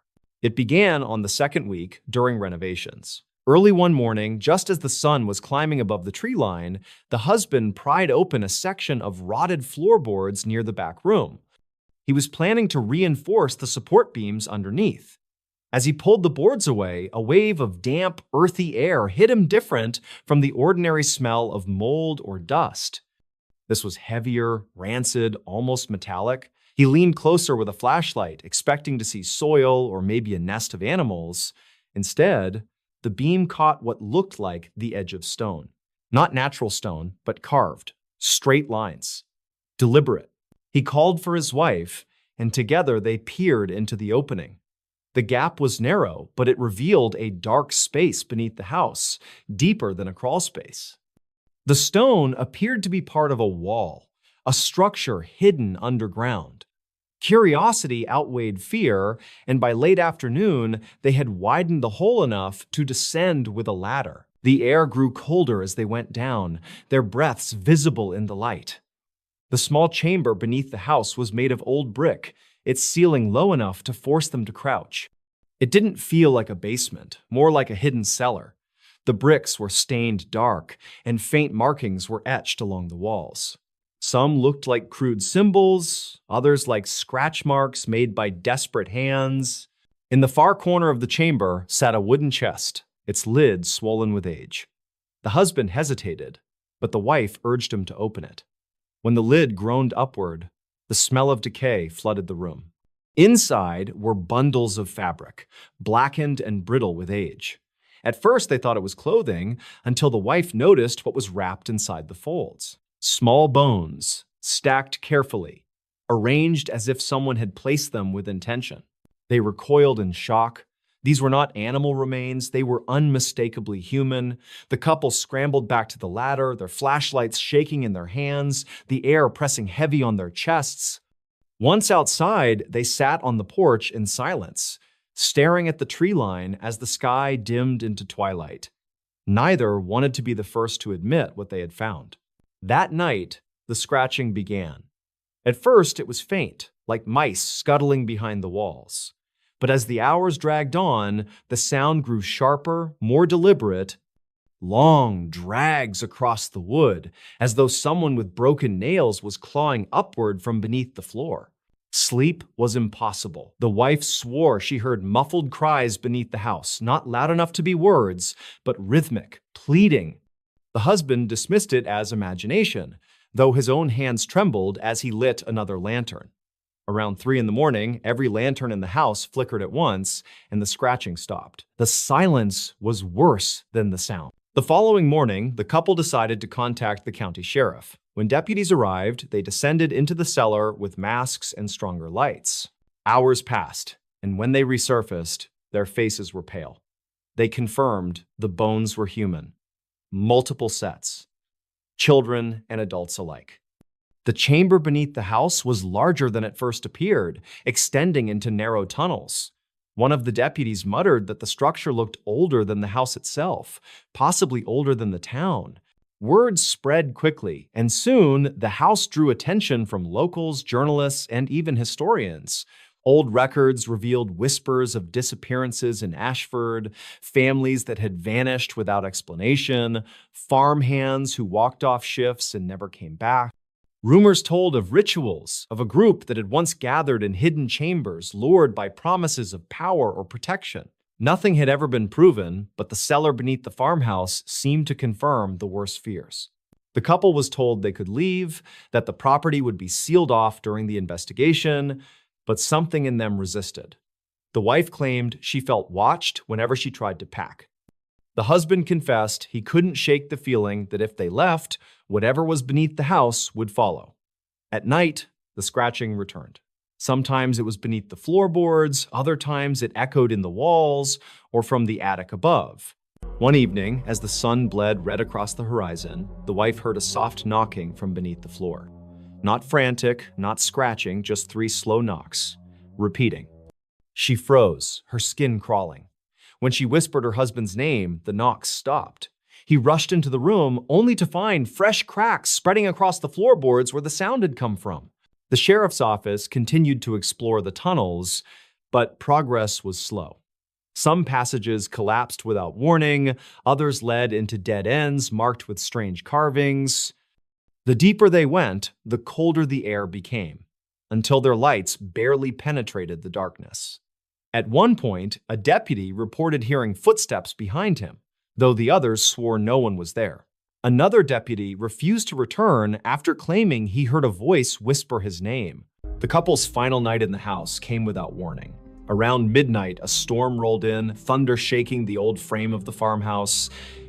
Rain hammered the windows, and the wind howled through the cracks. In the chaos, the wife screamed. Her husband rushed to her, only to see her standing in the living room pointing at the floor. The boards had begun to bow upward, as if something beneath them was pressing against the wood. The scratching was deafening now, joined by muffled cries, dozens of voices rising in agony. The boards split, dust and splinters flying, and through the cracks came the sight of pale, skeletal fingers reaching upward. The husband grabbed his wife, dragging her toward the door as the floor gave way behind them. Lanterns toppled, glass shattered, and the house filled with the stench of rot and earth. They ran into the storm, the rain soaking their clothes, their hearts pounding as they turned back to see the farmhouse shaking as though alive. Windows burst outward, the roof groaned, and the sound of those voices carried into the night, a wailing chorus of despair and rage. By dawn, when the storm had passed, the farmhouse stood silent. The couple never returned. Officials who came later found the house intact, but the floor in the back room was splintered and gaping. The chamber below had collapsed, burying whatever tunnels had existed. The chest was gone. To this day, locals say the farmhouse remains cursed. Hunters who pass by at night claim they see lantern light flickering in the windows, though the property has long been abandoned.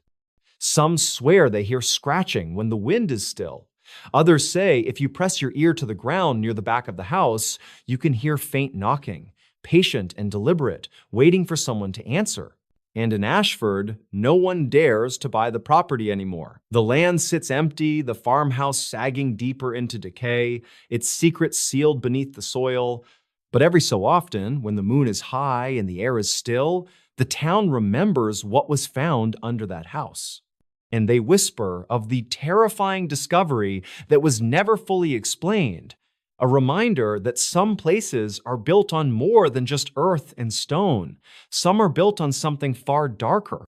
When a town woke up to a nightmare, it began on a quiet Sunday morning in a small town tucked between rolling hills and winding country roads. The air was still, the sky pale gray, and a light mist clung to the edges of the fields. Most people were still asleep, their windows dark, their houses silent. But by the time the sun rose higher, no one in that town would ever feel safe again. The first sign that something was terribly wrong came at dawn. A mail carrier driving along the main street noticed that nearly every door to the shops and houses stood wide open. At first, he thought maybe there had been a block party the night before, or that people were airing out their homes in the cool morning breeze. But then he realized the silence was unnatural. There were no footsteps on the sidewalks, no voices, no cars passing by. It felt like he was driving through a set of abandoned buildings rather than the heart of a living town. He parked his truck in front of the diner, a place that usually had the smell of bacon and coffee drifting out the door at that hour. The door was ajar, swinging slightly on its hinges.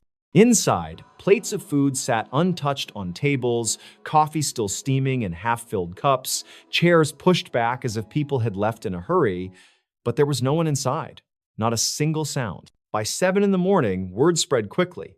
Families waking up on the outskirts of town drove into the center, only to find the same thing, Stores unlocked, lights buzzing overhead, radios playing faint static, but no people.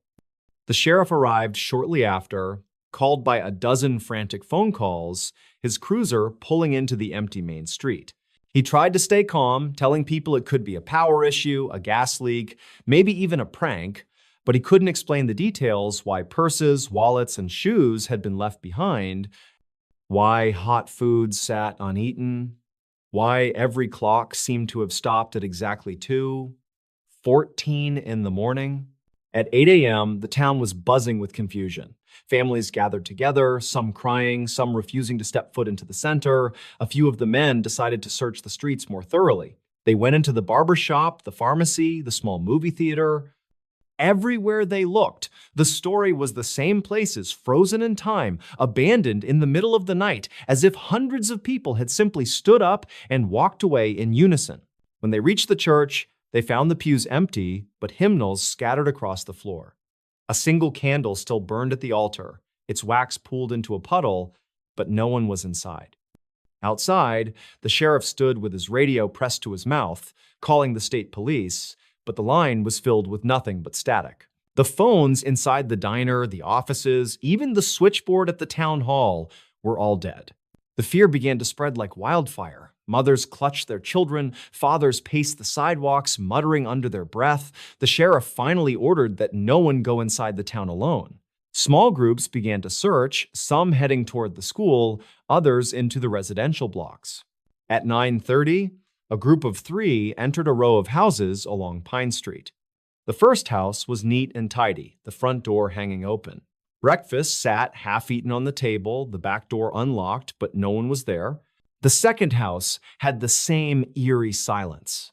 But when they reached the third house, they found something that made one of the men scream so loudly it echoed down the street. On the living room floor was a deep black stain, as if the carpet had been burned or melted in a perfect circle. In the center of the circle, they found a child's toy, a wooden train, charred black as if it had been exposed to fire. Yet nothing else in the room was burned. The walls, the furniture, even the magazines on the coffee table were untouched. The men ran back outside, pale and shaking, telling everyone what they had seen. Panic broke out. Some people wanted to leave immediately, to drive as far as they could, but when they tried, they discovered something even worse. Every road leading out of the town was blocked. Not by cars, not